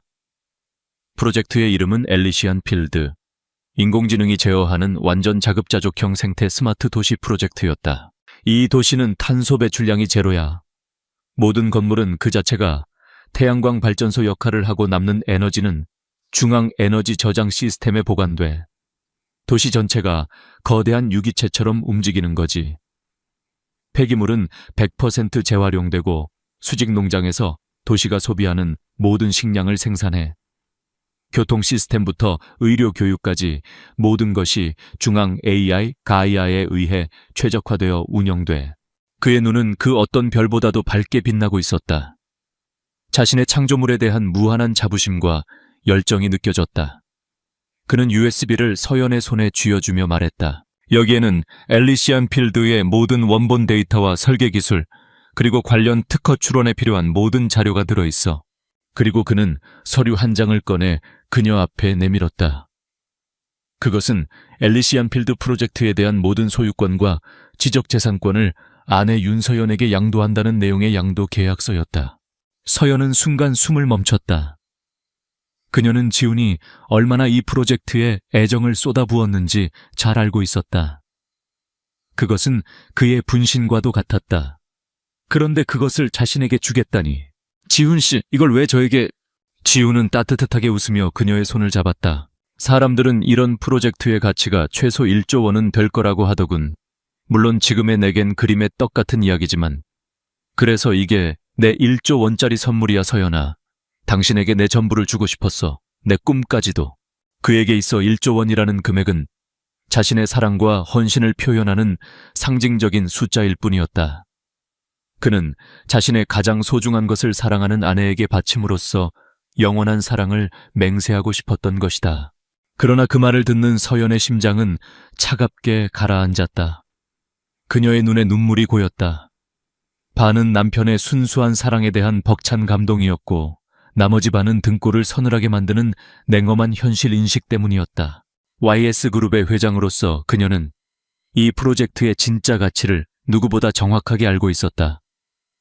이것은 단순히 1조 원짜리 프로젝트가 아니었다. 만약 실현된다면 건설 에너지 IT 기술의 패러다임을 완전히 바꿔버릴 그 가치를 돈으로 환산하는 것조차 불가능한 혁명적인 계획이었다. 이것은 미래 그 자체였다. 그런데 지우는 이 엄청난 보물을 그 가치도 제대로 알지 못한 채 순수한 사랑의 증표로 자신에게 넘겨주었다. 지훈 씨, 당신은 지금 어떤 일을 한 건지 모르실 거예요. 서연은 차마 말을 잇지 못하고 지훈의 품에 안겼다. 그녀의 어깨가 가늘게 떨렸다. 지훈은 그녀가 감동해서 우는 것이라 생각하고 등을 부드럽게 토닥여 주었다. 왜 울어? 기쁜 날에. 당신이 내 옆에 있어 주는 것만으로도 나는 충분한데. 고마워요. 정말 고마워요, 지훈 씨. 서연은 그의 품에 얼굴을 묻은 채 속삭였다. 지금 이 순간의 평화와 행복이 거짓된 신기루처럼 느껴졌다. 이 1조 원짜리 선물이 앞으로 어떤 폭풍을 몰고 올지 그녀는 직감적으로 느끼고 있었다. 이 순수한 사랑의 증표는 이제 가장 위험한 전쟁의 불씨가 되어버렸다. 두 사람이 서로를 따뜻하게 안고 있는 그 시각, 그들의 작은 옥탑방에서 약 100m 떨어진 어두운 골목길에 검은색 세단 한 대가 소리 없이 서 있었다. 운전석에 앉은 검은 양복의 남자는 귀에 꽂힌 무선 이어폰에 대고 나지막이 보고했다. 목표 엘리시안 필드를 양도했습니다. 타겟백의 완전한 소유권 이전 확인. 수화기 저편에서 낮고 중후한 목소리가 들려왔다. 알았다. 이제 2단계에 돌입한다. 강지훈을 철저히 고립시켜라. 제 발로 걸어 들어오게 만들어야 한다. 알겠습니다, 회장님. 남자는 통화를 끊고 지훈과 서연의 집 창문을 차가운 눈빛으로 응시했다. 창문 너머로 보이는 따뜻한 불빛과 행복한 두 사람의 그림자는 곧 닥쳐올 거대한 음모를 전혀 알지 못하는 듯 평화롭기만 했다.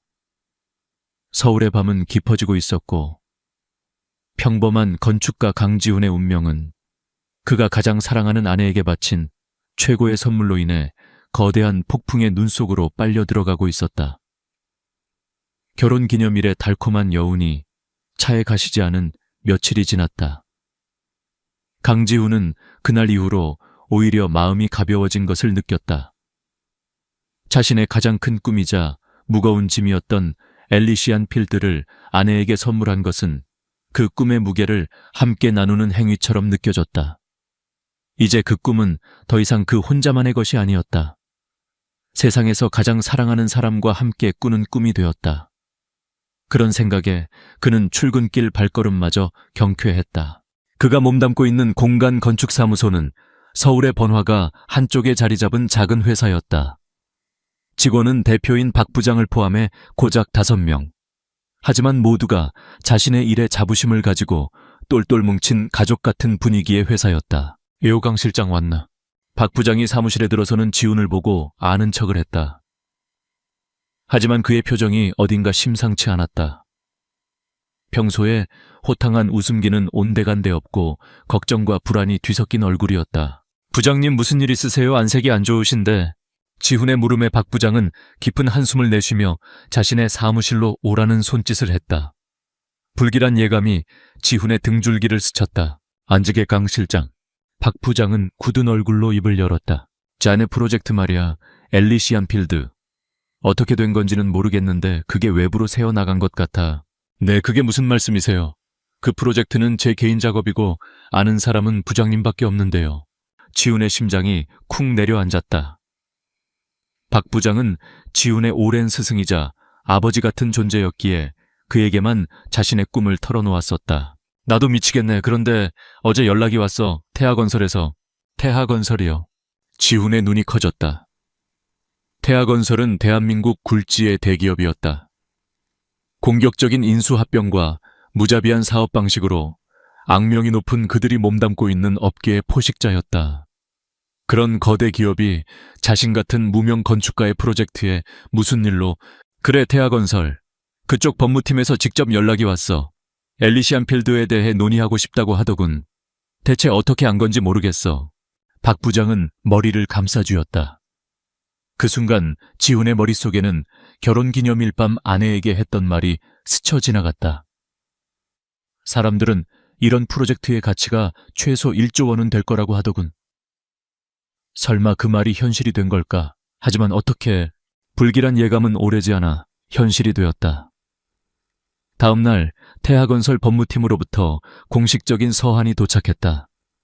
그것은 논의가 아닌 통보에 가까웠다. 내용은 엘리시안 필드 프로젝트의 모든 권리를 자신들에게 양도하라는 것이었다. 그들이 제시한 금액은 터무니없었다. 지훈이 10년간 쏟아부은 노력과 그 혁신적인 가치를 모욕하는 수준의 헐값이었지만 작은 건축사무소가 보기에는 거액으로 보일 수 있도록 교묘하게 포장되어 있었다. 마치 가난한 자에게 던져주는 자선과도 같은 오만한 제안이었다. 지훈은 단칼에 거절했다. 말도 안 됩니다. 이건 팔 수 있는 물건이 아닙니다. 그리고 이제 제 소유도 아니고요. 강 실장 자네 제정신인가? 태하건설이야. 우리가 거절할 수 있는 상대가 아니라고. 박 부장은 경악하며 소리쳤다. 하지만 지훈은 단호했다. 이미 아내에게 선물한 자신의 꿈을 돈 몇 푼에 팔아넘길 수는 없었다. 더럽고 탐욕스러운 자들의 손에 자신의 분신을 넘겨줄 수는 없었다. 그의 거절이 어떤 결과를 초래할지 그때는 미처 알지 못했다. 분노한 포식자의 복수는 조용하고 신속하게 시작되었다. 며칠 뒤 공간 건축사무소의 가장 큰 고객사였던 중견건설사에서 갑자기 계약 파기를 통보해왔다. 이유는 불분명했다. 그저 내부 사정이라는 말만 되풀이할 뿐이었다. 그 계약은 회사의 1년치 매출의 절반을 차지하는 중요한 프로젝트였다. 설상가상으로 다른 프로젝트를 위해 신청해 두었던 건축 허가가 서류 미비라는 석연치 않은 이유로 무기한 보류되었다. 몇 번이나 확인했던 완벽한 서류였다. 명백한 트집이었다. 회사는 순식간에 재정적인 위기에 몰렸다. 월급날이 다가오고 있었지만 당장 다음 달 사무실 임대료를 걱정해야 할 처지가 되었다. 사무실의 분위기는 얼음장처럼 차가워졌다. 동료들의 시선이 따가웠다. 처음에는 지훈을 응원하던 그들도 회사가 존폐의 기로에 서자 그를 원망하기 시작했다. 엘리시안 필드는 더 이상 자랑스러운 꿈이 아니라 모두를 파멸로 이끄는 저주가 되어버렸다. 강 실장 제발. 그냥 그 프로젝트 태해 넘기면 안 되겠나? 이러다 우리 다 죽네. 결국 박 부장이 눈물을 글썽이며 애원했다. 지훈은 아무 말도 할 수 없었다. 자신의 신념 때문에 동료들이 고통받는 것을 지켜보는 것은 끔찍한 고문이었다. 매일 밤 지훈은 파김치가 되어 집으로 돌아왔다. 그는 아내에게 자신의 고통을 털어놓고 싶지 않았다. 행복한 결혼 생활에 그늘을 들이우고 싶지 않았다. 그는 애써 밝은 척했지만 윤서연은 그의 지친 얼굴과 어두운 눈빛, 줄어든 식사량을 놓치지 않았다. 지훈 씨, 요즘 회사에서 무슨 일 있어요? 힘들어 보여요. 어느 날 저녁 서연이 조심스럽게 물었다. 지훈은 억지로 웃으며 고개를 저었다. 아니야, 별일 없어. 그냥 좀 피곤해서 그래. 신경 쓰지 마. 그의 서툰 거짓말에 서연의 마음은 더욱 아파왔다. 그녀는 남편이 혼자서 모든 짐을 짊어지려 한다는 것을 알았다. 그리고 그 짐의 원인이 자신에게 선물한 엘리시안 필드 때문이라는 것도 짐작하고 있었다. 그날 밤 지훈이 고단한 몸을 이기지 못하고 깊은 잠에 빠져들자 서연은 조용히 침실에서 나왔다. 그녀는 거실 한쪽에 놓인 자신의 태블릿을 들고 발코니로 나갔다. 차가운 밤 공기가 그녀의 뺨을 스쳤다. 그녀의 얼굴에서는 남편을 향한 따뜻하고 부드러운 아내의 모습은 찾아볼 수 없었다. 그 자리에는 냉철하고 예리한 기업 총수의 얼굴이 자리하고 있었다. 그녀는 보안통신 앱을 열어 단 한 사람에게 전화를 걸었다. YS그룹의 모든 정보를 총괄하는 비서실장 김민준이었다. 김비서 나요. 그녀의 목소리는 낮고 차분했지만 거역할 수 없는 권위가 실려 있었다. 수화기 너머의 김비서는 조금의 동요도 없이 즉각적으로 응답했다. 네, 회장님, 분부만 내리십시오. 태하건설, 그리고 최민준 회장에 대해 조사해줘요. 최근 공간건축사무소라는 작은 회사를 상대로 벌이고 있는 모든 활동을 포함해서 계약 파기건, 건축 허가 보류건까지 사소한 것 하나도 놓치지 말고 1시간 내로 보고해요. 최대한 은밀하게. 알겠습니다, 회장님. 즉시 처리하겠습니다. 통화는 짧게 끝났다. 서연은 서울의 야경을 차갑게 내려다보았다. 수많은 빌딩들이 뿜어내는 불빛이 마치 먹이를 노리는 맹수들의 눈처럼 번뜩였다. 그녀가 자신의 모든 것을 버리고 선택한 이 작은 행복을 감히 누가 위협하는가. 차에 1시간이 지나지 않아 그녀의 태블릿에 암호화된 파일 하나가 도착했다. 파일 안에는 김 비서가 보고한 내용이 일목요연하게 정리되어 있었다. 태아건설이 공간 건축사무소의 고객사를 어떻게 협박했는지, 시청의 중간 간부에게 어떤 식으로 뇌물을 건네 건축 허가를 막았는지에 대한 구체적인 증거들이 담겨 있었다. 모든 것의 정점에는 태아건설 최민준 회장의 이름이 있었다. 서연의 눈에 얼음 같은 분노가 서렸다. 최민준, 아버지와 대립하던 구시대의 탐욕스러운 인물. 그녀가 가장 경멸하는 종류의 인간이었다. 그런 자가 자신의 남편을, 자신의 소중한 보물을 건드렸다. 그녀는 침실로 돌아와 잠든 지훈의 얼굴을 내려다보았다. 잠자는 순간까지도 그의 미간은 괴로움으로 얕게 찌푸려져 있었다. 그녀의 표정이 단단하게 굳어졌다. 어렵게 지켜온 평화는 이제 끝났다. 서연은 다시 발코니로 나가 김 비서에게 전화를 걸었다. 그녀의 목소리는 위험할 정도로 고요했다. 김 비서, 태아건설의 모든 사업을 분석해요. 재무구조 자회사 진행 중인 프로젝트, 그리고 숨겨진 약점까지 가장 아프게 그리고 가장 조용하게 방역할 수 있는 지점을 찾아내요. 내일 아침까지. 수화기 너머로 짧지만 단호한 대답이 돌아왔다. 명을 받들겠습니다, 회장님. 전화를 끄는 서연의 눈이 어둠 속에서 섬뜩하게 빛났다. 사냥은 시작되었다. 먹잇감인 줄 알았던 작은 초식동물이 사실은 최상위 포식자였음을 최민주는 곧 뼈저리게 느끼게 될 것이었다. 평온했던 수면에 첫 번째 균열이 생겼고 그 틈으로 거대한 폭풍이 몰아치기 시작했다. 태아그룹의 회장실은 그 위용만큼이나 차가운 공기로 가득했다. 거대한 통유리창 너머로 서울의 정영이 한눈에 들어왔지만 최민준 회장의 눈에는 그저 정복해야 할 땅으로 보일 뿐이었다. 그는 보고를 올리는 비서실장의 말에 미간을 찌푸렸다. 아직도 그 강지훈이라는 놈이 버티고 있단 말인가. 네, 회장님. 공간 건축사무소에 가한 압박으로는 부족했던 것 같습니다. 보통 내기가 아닌 듯합니다. 최민준의 입가에 비릿한 냉소가 걸렸다. 보통 내기 이 최민준 앞에서 보통이 아닌 놈은 없어. 다들 처음에는 뻣뻣하게 굴다가도 목줄을 죄면 알아서 꼬리를 내리게 되어 있지. 회사가 안 되면 가족을 건드리면 돼. 그놈에게 아내가 있다고 했나? 네, 평범한 중소기업에 다니는 아내가 한 명 있습니다. 잘 됐군. 사람을 보내. 겁만 좀 줘. 남편의 어리석은 고집 때문에 당신 인생이 피곤해질 수 있다고. 현명한 아내라면 제 남편을 어떻게 설득해야 할지 알겠지. 최민준에게 강지훈은 성가신 파리 한 마리에 불과했다. 그리고 그의 아내는 그 파리의 날개를 꺾을 수 있는 가장 손쉬운 도구였다. 그는 윤서연이라는 이름 뒤에 숨겨진 거대한 빙산을 상상조차 하지 못했다. 그의 오만함은 스스로를 파멸로 이끌 치명적인 실수가 될 것이었다. 그날 오후 지훈과 서연이 사는 낡은 빌라의 골목길에 험악한 인상의 사내 둘이 나타났다. 그들은 누가 봐도 정상적인 용무로 그곳을 찾은 것 같지 않았다. 검은 옷차림에 짧게 깎은 머리 팔뚝에 희미하게 보이는 문신까지. 그들은 빌라 입구에서 담배를 피우며 건물을 주시했다. 지훈은 출근했고 서연 혼자 집에 있을 시간이었다. 서연은 창문 커튼 사이로 그들을 지켜보고 있었다. 그녀의 표정에는 놀라움이나 두려움 대신 올 것이 왔군 하는 차가운 예상이 서려 있었다. 김 비서가 보고한 최민준의 성향 분석 자료에 따르면 그는 목적을 위해서라면 수단과 방법을 가리지 않는 인물이었다. 특히 상대가 약자라고 판단될 때 가장 비열하고 직접적인 방식을 선호했다. 서연은 일부러 오늘 휴가를 냈다. 덫을 놓고 사냥감이 제 발로 걸어 들어오기를 기다리고 있었다. 얼마 후 서연은 마치 장을 보러 나가는 것처럼 평범한 옷차림으로 집을 나섰다. 낡은 빌라의 좁은 복도에서 사내들과 마주친 것은 계획된 수순이었다. 강지훈 씨 부인 되시죠? 덩치 큰 사내가 길을 막아서며 물었다. 그의 눈빛은 노골적으로 위협적이었다. 무세운 일이시죠?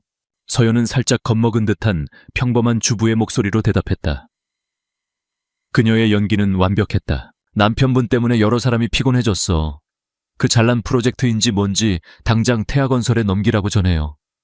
괜한 고집 부리다가 험한 꼴 보기 싫으면. 다른 사내가 비웃으며 말했다. 그는 한 걸음 더 다가서며 서연의 팔을 거칠게 붙잡으려 했다.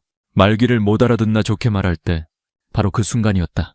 사내의 손이 그녀의 옷깃에 닿으려는 찰나 서연의 눈빛이 변했다. 방금 전까지 겁에 질려있던 유순한 아내의 모습은 온데간데 없이 사라졌다.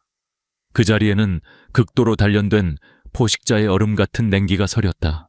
내 몸에 손대지 마. 그녀의 목소리는 나지막했지만 복도 전체를 얼어붙게 할 만큼 날카로웠다. 그녀의 움직임은 번개 같아졌다. 사내의 손목을 붙잡아 비틀고 정확하게 팔꿈치 관절에 급소를 찔렀다. 악도하는 비명과 함께 덩치 큰 사내가 바닥에 쓰러져 뒹굴었다. 모든 것이 순식간에 일어났다. 함께 있던 다른 사내는 눈앞의 상황을 이해하지 못하고 멍하니 굳어버렸다. 그때였다. 위층 계단과 아래층 입구에서 그림자처럼 소리 없이 4명의 남자가 나타났다. 깔끔한 정장 차림이었지만 그들의 움직임은 평범한 회사원이 아니었다. YS그룹의 최정예 요원으로 구성된 회장을 그림자처럼 경호하는 고스트 팀이었다. 그들은 남은 사내를 소리 없이 제압했다. 저항은 무의미했다. 서연은 바닥에서 신음하는 사내를 차갑게 내려다보았다. 그녀는 주머니에서 휴대폰을 꺼내 김 비서에게 전화를 걸었다. 그녀의 목소리에는 어떠한 감정도 실려있지 않았다. 계획대로 진행해요. 태하바이오 지금부터 30분 안에 무너뜨려요. 그녀는 의식이 있는 사내가 들을 수 있도록 또렷하게 말했다. 그 말을 들은 사내의 얼굴이 공포로 하얗게 질렸다. 태하바이오. 그것은 최민준 회장이 그룹의 미래라며 애지중지 키우던 핵심 자회사였다. 사냥의 스위치는 눌러졌다. 그 시각 여의도 증권가는 평온했다. 하지만 그 평온은 곧 깨졌다. 오후 2시 정각 익명의 그러나 극도로 신뢰도 높은 정보원을 인용한 단독기사가 모든 언론사의 증권 정보 채널을 통해 동시다발적으로 터져 나왔다. 속보, 태하 바이오 임상 데이터 조작 및 치명적 부작용 은폐 의혹. 기사의 내용은 충격적이었다. 태하 바이오가 개발 중이던 혁신 신약의 임상 결과가 철저히 조작되었으며 사망에 이를 수 있는 심각한 부작용을 고의로 은폐했다는 내용이었다. 기사에는 내부 고발자가 제공한 것으로 보이는 구체적인 데이터와 증거 자료까지 첨부되어 있었다. 시장은 즉시 반응했다. 야수처럼. 태하바이오의 주가가 폭락하기 시작했다. 개장 10분 만에 하한가를 기록했다. 매도 물량이 산더미처럼 쏟아졌지만 매수하려는 사람은 아무도 없었다. 공포는 전염병처럼 번졌다. 충격파는 모회사인 태하건설에까지 미쳤다. 그룹의 미래 성장 동력에 대한 신뢰가 무너지자 태하건설의 주가 역시 곤두박질치기 시작했다. 금융가의 뉴스 채널들은 일제히 이 사태를 대서특필했다. 완벽한 타이밍에 가장 치명적인 방식으로 터져나온 이 공격의 배후가 누구인지 아무도 알지 못했다. 그저 보이지 않는 거대한 손이 태하그룹의 심장을 움켜쥐고 있다는 사실만을 직감할 뿐이었다. 1시간도 차에 되지 않아 최민준 회장의 자산 수조원이 공중으로 증발했다. 한편 공간 건축사무소의 사무실에서 강지훈은 망연자실한 채 앉아 있었다. 회사를 살리기 위해 결국 자신의 꿈을 포기해야 하는 것인지 고뇌하던 중이었다. 그때 동료 한 명이 놀라서 소리쳤다. 세상에 지금 뉴스 좀 봐. 태하그룹 난리 났어. 지훈은 무심코 동료의 모니터를 쳐다보았다. 화면에는 온통 태하바이오와 태하건설의 주가 폭락 그래프와 관련 스캔들 기사들이 가득했다. 자신을 짓누르던 거대한 포식자가 정체불명의 공격을 받고 피를 흘리며 쓰러지고 있었다. 그는 아무것도 이해할 수 없었다. 어떻게 이런 일이 거대한 안도감과 함께 그보다 더 큰 혼란이 그의 머릿속을 휘저었다. 그날 저녁 지훈은 멍한 정신으로 집에 돌아왔다. 현관문을 열자 맛있는 저녁 식사 냄새가 풍겨왔다. 부엌에서는 서연이 평소처럼 콧노래를 부르며 요리를 하고 있었다. 집안은 지극히 평화로웠다. 낮에 있었던 끔찍한 대결의 흔적은 어디에도 찾아볼 수 없었다. 왔어요, 지훈 씨. 오늘 저녁은 당신이 좋아하는 김치찌개 끓였는데. 그녀는 평소와 똑같은 따뜻한 미소로 그를 맞았다. 하지만 그 미소를 보는 지훈의 마음속에 전에 없던 생경한 감정이 피어올랐다. 오늘 하루 종일 그를 짓누르던 태하그룹이 무너지는 그 절묘한 타이밍. 그리고 아무 일도 없었다는 듯 평온한 아내의 얼굴. 그는 문득 깨달았다. 자신이 아내에 대해 아무것도 모르고 있다는 것을. 그녀의 평범한 미소 뒤에 상상할 수 없는 거대한 비밀이 숨겨져 있을지도 모른다는 예감이 그의 심장을 차갑게 스쳤다. 모든 것이 무너지기 시작한 것은 그가 그녀에게 1조 원짜리 선물을 준 직후였다. 모든 것이 너무나도 절묘한 우연이었다. 과연 우연일까? 지훈은 혼란스러운 눈으로 아내를 바라보았다. 먹이를 사냥하고 돌아와 발톱을 숨긴 암사자처럼 그녀는 너무나도 우아하고 평화로워 보였다. 태하그룹에 가해진 미스터리한 공격의 여파는 거셌다.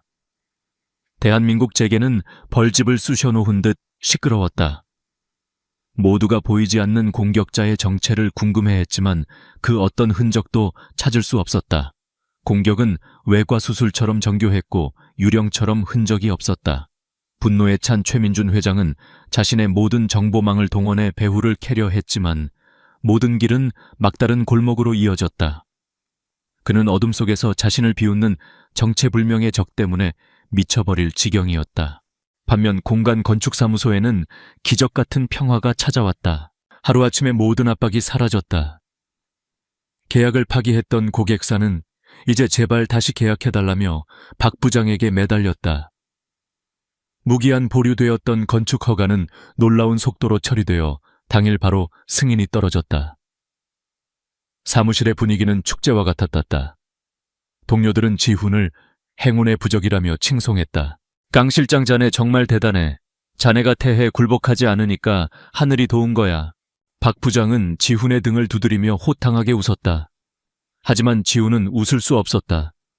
동료들의 환호성이 멀게만 느껴졌다. 그의 마음속에서는 안도감보다 더 큰 의심과 불안이 자라나고 있었다. 이 모든 것은 우연이 아니었다. 태하그룹이 공격받은 시점, 자신의 회사를 짓누르던 압박이 거짓말처럼 사라진 타이밍, 모든 것이 너무나 완벽하게 맞아떨어졌다. 그리고 그 중심에는 어제 저녁 아무 일도 없었다는 듯 평온한 얼굴로 김치찌개를 끓이던 아내 윤서연이 있었다. 그날 밤 지우는 무거운 마음으로 집으로 향했다. 더 이상 모른 척할 수 없었다. 그는 진실을 마주해야만 했다. 집에 도착하자 어제와 똑같은 풍경이 그를 맞았다. 맛있는 음식 냄새 그리고 따뜻한 미소로 그를 반기는 아내. 하지만 이제 그 모든 것이 지훈에게는 거대한 연극의 무대처럼 보였다. 저녁 식사는 숨 막히는 침묵 속에서 이루어졌다. 서연은 무언가 감지한 듯 조용히 식사만 할 뿐 아무것도 묻지 않았다. 마침내 지훈이 수저를 내려놓으며 침묵을 깼다. 서연아, 우리 얘기 좀 해. 그의 목소리는 낮고 무겁게 가라앉아 있었다. 서연 역시 조용히 수저를 내려놓고 그의 눈을 마주 보았다. 그녀의 눈빛은 슬퍼 보였지만 각오가 서려 있었다. 올 것이 왔다는 것을 그녀는 알고 있었다. 지훈은 떨리는 목소리로 자신의 의심을 털어놓기 시작했다. 태하그룹이 공격받은 거 당신도 뉴스에서 봤지. 그런데 이상하지 않아. 내가 그들에게 마지막으로 거절 의사를 밝힌 바로 다음 날이었어. 그리고 우리 회사의 모든 문제가 거짓말처럼 해결됐어. 이 모든 게 우연이야. 그는 잠시 숨을 골랐다. 그의 눈빛이 흔들렸다. 결혼기념일 날 내가 당신에게 줬던 그 프로젝트. 내가 말했던 1조 원이라는 가치. 당신은 뭔가 알고 있었던 거 아냐? 제발 솔직하게 말해줘. 당신 대체 누구야? 지훈의 마지막 질문은 절규에 가까웠다. 그는 사랑하는 아내를 의심하는 자기 자신이 끔찍했지만 더 이상 이 거대한 거짓 속에 머무를 수는 없었다. 서연은 그의 고통스러운 얼굴을 몰차 바라보았다. 그녀의 눈가에 물기가 어렸다. 그녀는 이 순간이 언젠가 올 것이라고 예상했지만 막상 닥치니 심장이 아팠다. 이제 이 길고 긴 연극을 끝내야 할 시간이었다. 그녀는 자리에서 일어나 지훈의 손을 잡았다. 따라와요, 지훈 씨. 당신에게 보여줄 게 있어요. 그녀는 지훈을 이끌고 옥탑방 한쪽에 있는 작은 창고방으로 향했다. 그곳은 지훈이 평소 거의 신경 쓰지 않던 낡은 가구와 잡동사니들이 쌓여있는 공간이었다. 하지만 서연이 벽의 한 부분을 누르자 윙 하는 소리와 함께 벽 전체가 옆으로 미끄러지며 숨겨진 공간이 드러났다. 지훈의 눈앞에 펼쳐진 것은 공상과학 영화에서나 나올 법한 광경이었다. 작은 공간은 최첨단 장비들로 가득 차 있었다. 보안 서버 벽면을 가득 채운 여러 개의 모니터 암호화된 통신 장비들. 그가 알던 낡은 옥탑방의 일부가 아니라 거대한 조직의 신경 중추와도 같은 비밀지휘 통제실이었다. 서연은 메인 모니터를 켰다. 화면에 푸른색의 YS그룹 로고가 떠올랐다. 이어서 복잡한 금융차트 그룹 내부 보고서, 각 계열사, 사옥의 실시간 보안 카메라 영상들이 화면을 가득 채웠다. 지훈은 숨쉬는 것조차 잊은 채 멍하니 서 있었다. 서연은 그를 돌아보며 마침내 자신의 진짜 정체를 밝혔다. 제 본명은 윤서연. 당신이 뉴스에서 가끔 이름을 들었을지도 모르는 YS그룹의 회장입니다. 망치로 머리를 맞은 듯한 충격. 지훈의 세상이 무너져 내렸다. 평범한 회사원인 줄 알았던 아내가 대한민국을 움직이는 거대 재벌 그룹의 총수라니. 서연은 충격에서 헤어나오지 못하는 그에게 모든 것을 설명하기 시작했다. 어릴 적부터 제 주변에는 위선과 탐욕뿐이었어요. 사람들은 저를 보는 게 아니라 제 뒤에 있는 돈과 권력을 봤죠. 저는 진정한 관계에 굶주렸어요. 나 윤서연이라는 사람 자체를 사랑해줄 단 한 사람을 찾고 싶었어요. 그녀의 목소리는 깊은 슬픔에 잠겨 있었다. 그래서 모든 것을 버리고 평범한 사람으로 살기로 결심했어요. 당신과 처음 만났던 그 IT 회사는 사실 YS그룹이 인수를 고려하던 곳이었죠. 제가 직접 회사 분위기를 파악하기 위해 위장 잠입을 했고요. 그리고 거기서 당신을 만났어요. 그녀는 지훈의 눈을 바라보며 말을 이었다. 당신은 제가 평생 처음 본 종류의 사람이었어요. 자신의 꿈에 대해 이야기할 때 그렇게 순수하게 빛나는 눈을 가진 사람. 저는 제 본래 임무도 잊고 당신에게 빠져들었어요. 그리고 당신 곁에 남기로 결심했죠. 하지만 당신이 저에게 선물한 엘리시안 필드는 너무나도 거대한 보물이었어요. 최민중 같은 포식자가 절대 그냥 지나칠 수 없는 먹잇감이었죠.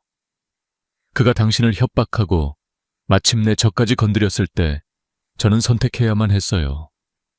당신과 내가 만든 이 작은 행복을 지키기 위해서 저는 다시 과거의 괴물이 되어야만 했어요. 모든 조각이 맞춰졌다. 지훈의 머릿속은 거대한 폭풍이 휩쓸고 지나가는 것 같았다. 배신감, 박탈감, 그리고 상상할 수 없는 위화감. 자신이 사랑한 모든 순간이 거짓 위에 세워진 성이었다는 생각에 참을 수 없는 고통이 밀려왔다. 보잘것없는 건축가인 자신과 대한민국 정점에 서 있는 재벌 총수. 그 엄청난 격차에 그는 자신이 한없이 작고 어리석게 느껴졌다. 하지만 그 모든 감정의 폭풍 속에서도 그는 아내의 얼굴에 서린 깊은 외로움을 보았다. 진정한 사랑을 갈망했던 그녀의 슬픈 눈을 보았다. 그녀는 YS그룹의 회장이기 이전에 자신을 위해 저녁을 짓고 자신을 걱정해주던 아내였다. 거대한 권력 뒤에 숨겨진 그녀의 연약한 진심을 보았다. 지훈은 혼란스러운 감정을 주체하지 못한 채 떨리는 목소리로 물었다. 그의 질문은 원망도 분노도 아니었다.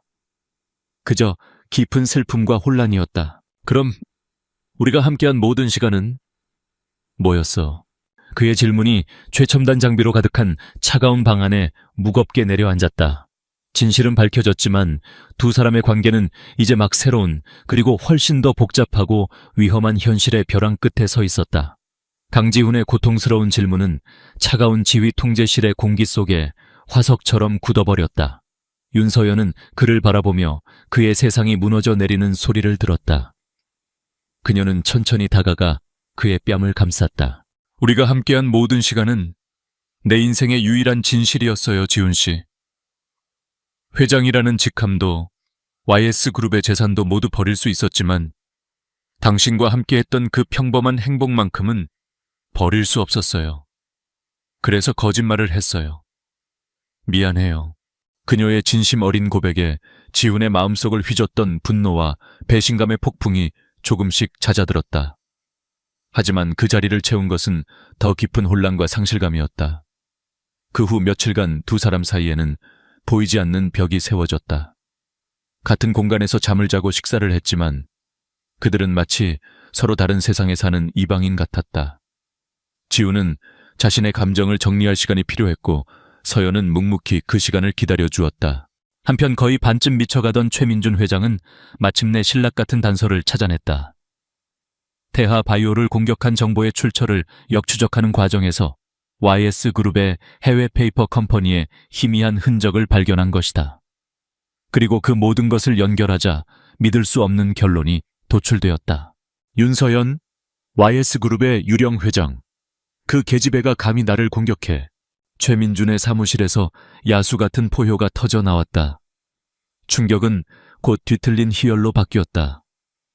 그는 더 이상 이름 모를 건축가나 정체불명의 해커를 상대하는 것이 아니었다. 그의 오랜 숙적이자 반드시 무너뜨려야 할 YS그룹 그 자체와 마주하게 된 것이다. 이것은 그가 평생을 기다려온 전쟁이었다. 당장 긴급 기자회견을 준비해 판을 새로 짜야겠어. 다음날 오전 최민준은 수많은 카메라 플래시 앞에서 섰다.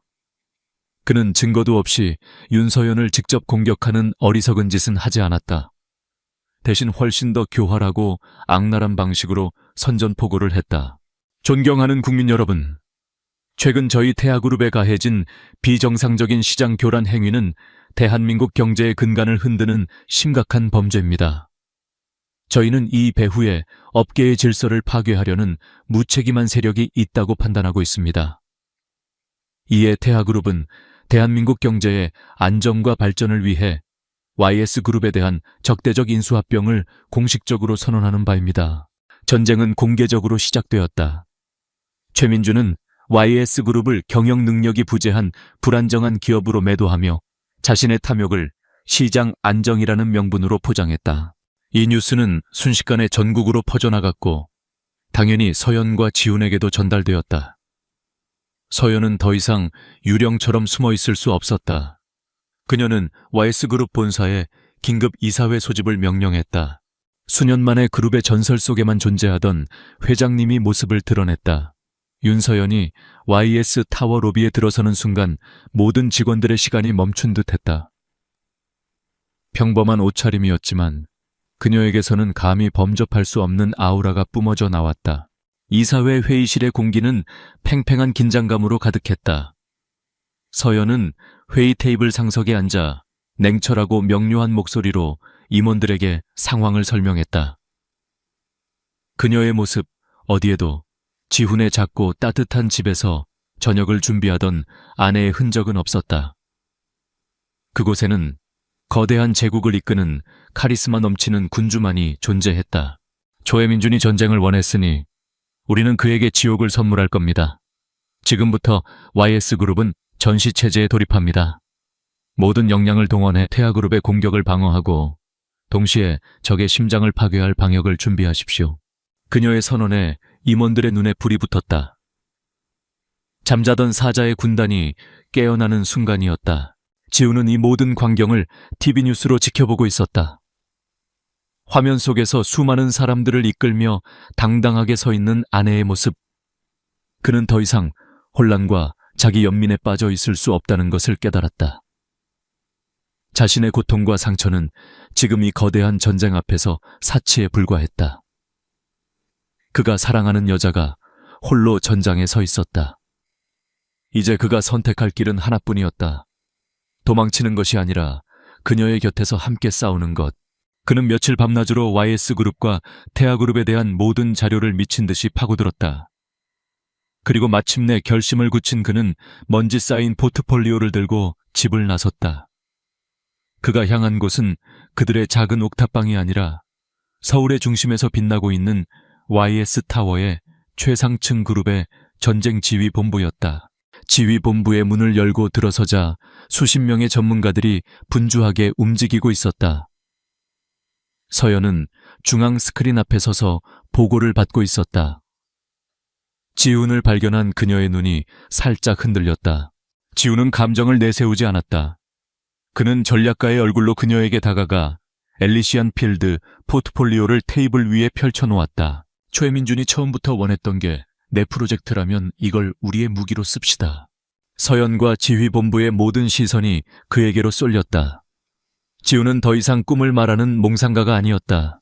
엘리시안 필드의 핵심 기술은 단순히 도시를 짓는 것이 아니오. 에너지 인공지능 자율주행 친환경 소재 기술의 집약체지. 지금 당장 YS건설과 YS테크의 역량을 합쳐 이 프로젝트를 공식적으로 발표하는 거요. 태하가 낡은 아파트를 지을 때 우리는 미래 도시를 건설한다고 세상에 선포하는 겁니다. 그는 스크린에 도시 계획도를 띄우고 YS그룹의 기존 사업들과 엘리시안 필드가 어떻게 시너지를 낼 수 있는지, 이것이 어떻게 YS그룹의 주가를 폭등시켜 최민준의 인수 시도를 원천적으로 봉쇄할 수 있는지 논리정연하게 설명했다. 윤서연은 새로운 존경심과 벅찬 사랑으로 남편을 바라보았다. 그는 그저 마음씨 착한 남편이 아니었다. 거대한 전쟁의 판도를 바꿀 수 있는 천재적인 전략가였다. 그날 이후 두 사람은 전쟁 지휘본부에서 함께 밤을 새웠다. 서연이 금융전쟁과 여론전, 정치적 책략을 지휘하는 동안 지훈은 엘리시안 필드라는 미래 비전을 구체화하며 그룹의 기술적 전략적 중심을 잡았다. 그가 아내에게 사랑의 증표로 주었던 1조 원짜리 선물은 이제 그들의 왕국을 지키는 가장 강력한 무기가 되었다. 밤이 깊은 YS타워의 지휘본부. 지훈과 서연은 나란히 서서 통유리창 너머로 서울의 야경을 내려다보았다. 그들의 등 뒤로는 주가 변동 그래프와 속보뉴스 작전 계획들이 쉴 새 없이 번쩍이고 있었다. 그들은 더 이상 상처받은 남편과 거짓말을 한 아내가 아니었다. 함께 왕국을 지키기 위해 싸우는 왕과 여왕이었다. 개인적인 관계의 위기는 강철 같은 동맹으로 단련되었다. 진짜 전쟁은 이제 막 시작되었을 뿐이었다. 적대적 인수 합병이 선언된 후 몇 주가 흘렀다. 대한민국 재계 전체가 숨을 죽이고 YS그룹과 태아그룹의 전면전을 지켜보고 있었다. 그것은 단순한 기업 간의 싸움이 아니었다. 구시대의 탐욕을 상징하는 최민준과 미래 비전을 제시하는 새로운 시대의 강자 윤서연의 대리전이었다. 최민준의 초반 공세는 거셌지만 YS그룹의 방어는 철옹성 같았다. 윤서연이 발표한 엘리시안 필드 프로젝트는 시장에 엄청난 충격을 주었고 YS그룹의 주가는 연일 최고치를 경신했다. 최민준이 적대적 인수를 위해 지분을 매입할수록 그는 더 비싼 값을 치러야 했다. 그의 자금은 빠르게 소진되고 있었다. 전쟁은 교착 상태에 빠졌다. 하지만 서연과 지훈은 이것이 끝이 아님을 알고 있었다. 궁지에 몰린 맹수는 더욱 위험한 법이다. YS타워의 전쟁 지휘본부는 24시간 불이 꺼지지 않았다. 김 비서가 이끄는 정보팀은 밤낮 없이 태아그룹의 뒤를 파헤치고 있었다. 그리고 마침내 그들은 최민준의 가장 깊고 어두운 비밀을 찾아냈다. 찾았습니다, 회장님.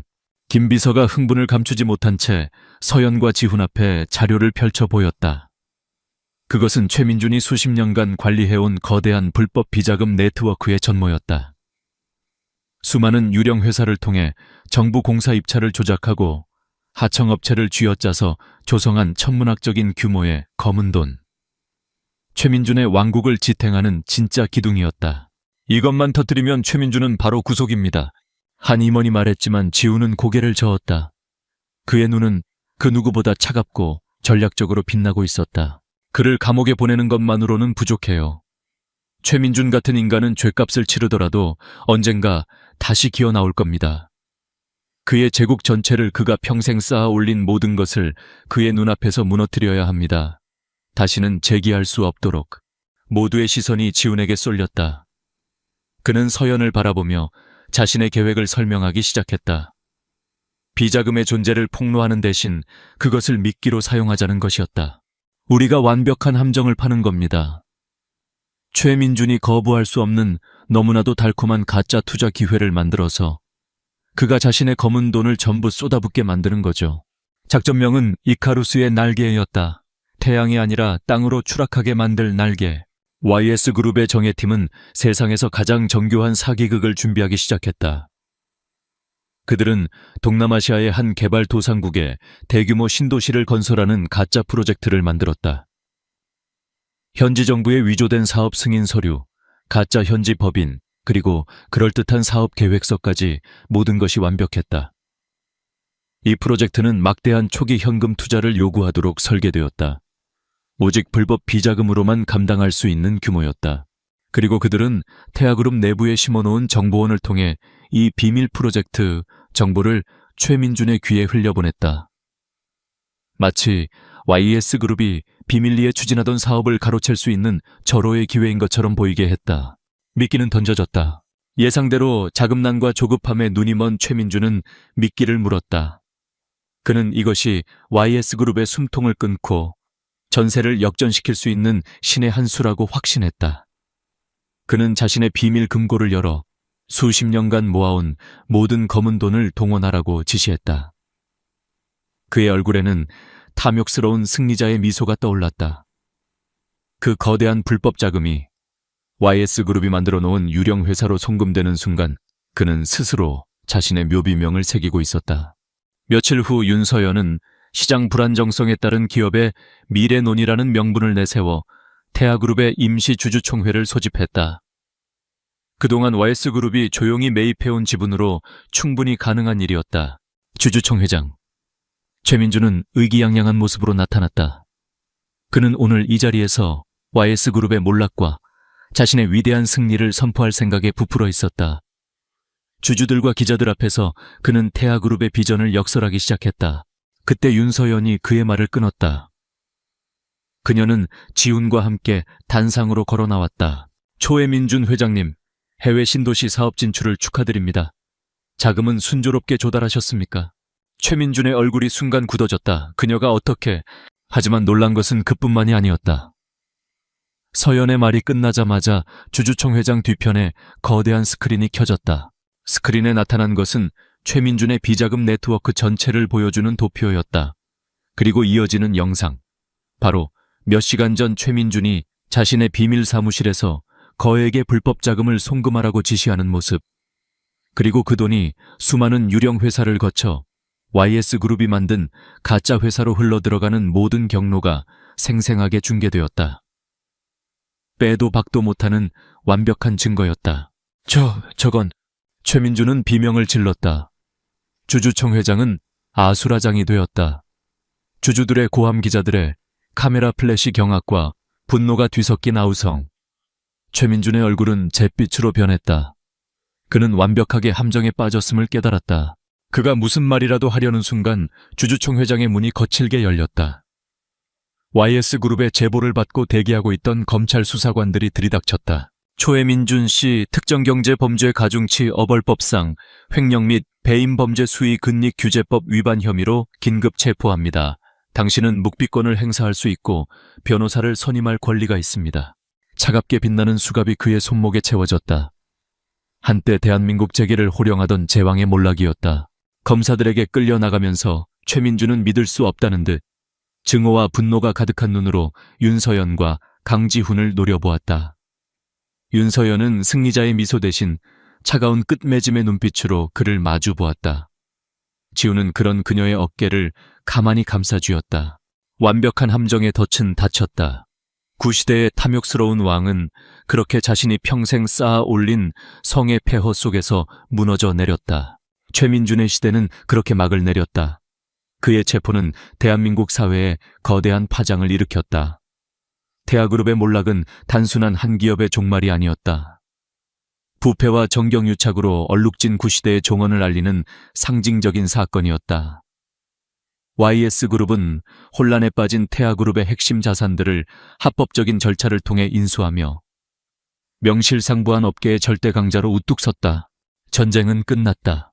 YS타워의 전쟁 지휘 본부는 마침내 평화를 되찾았다.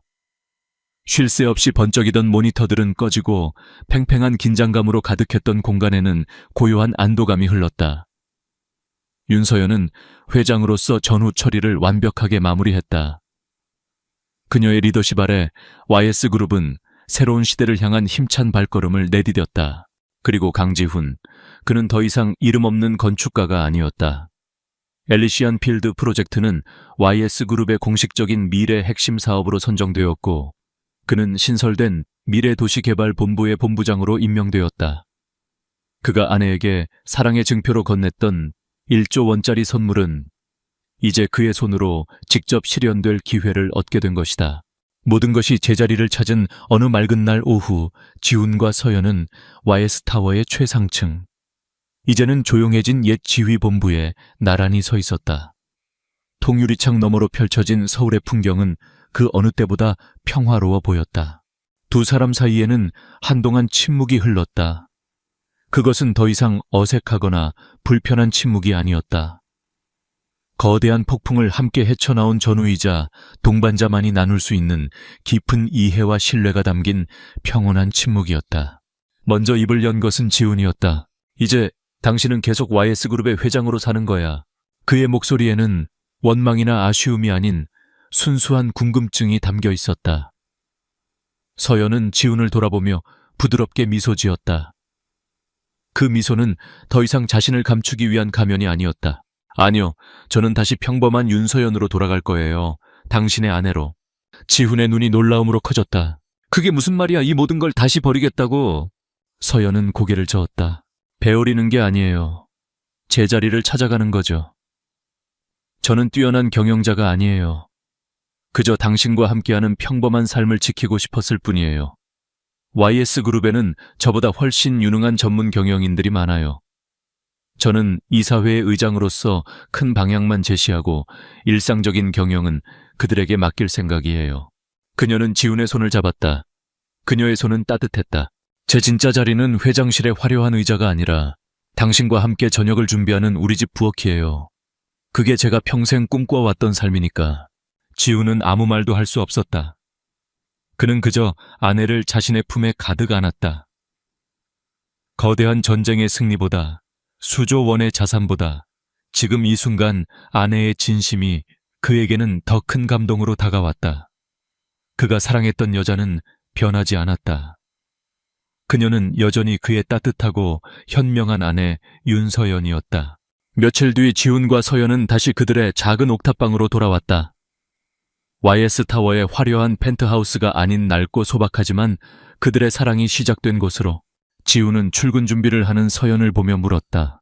정말 괜찮겠어? 다시 그 작은 IT 회사로 돌아가는 거. 서연은 YS그룹이 인수한 그 IT 회사의 평사원으로 다시 복직했다. 물론 이제는 모두가 그녀의 정체를 알았지만 그녀는 스스로 평범한 직원처럼 행동했다. 서연은 넥타이를 매만져주며 장난스럽게 웃었다. 그럼요. 미래도시개발본부장님의 아내인데 이 정도는 해야죠.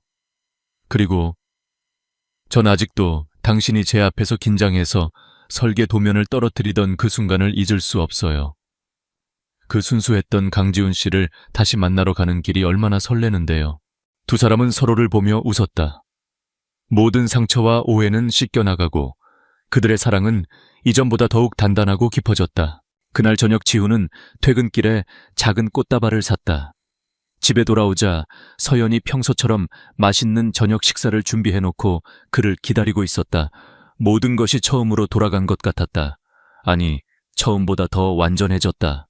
두 사람은 식탁에 마주 앉아 여느 평범한 부부처럼 오늘 하루 있었던 일들을 이야기했다.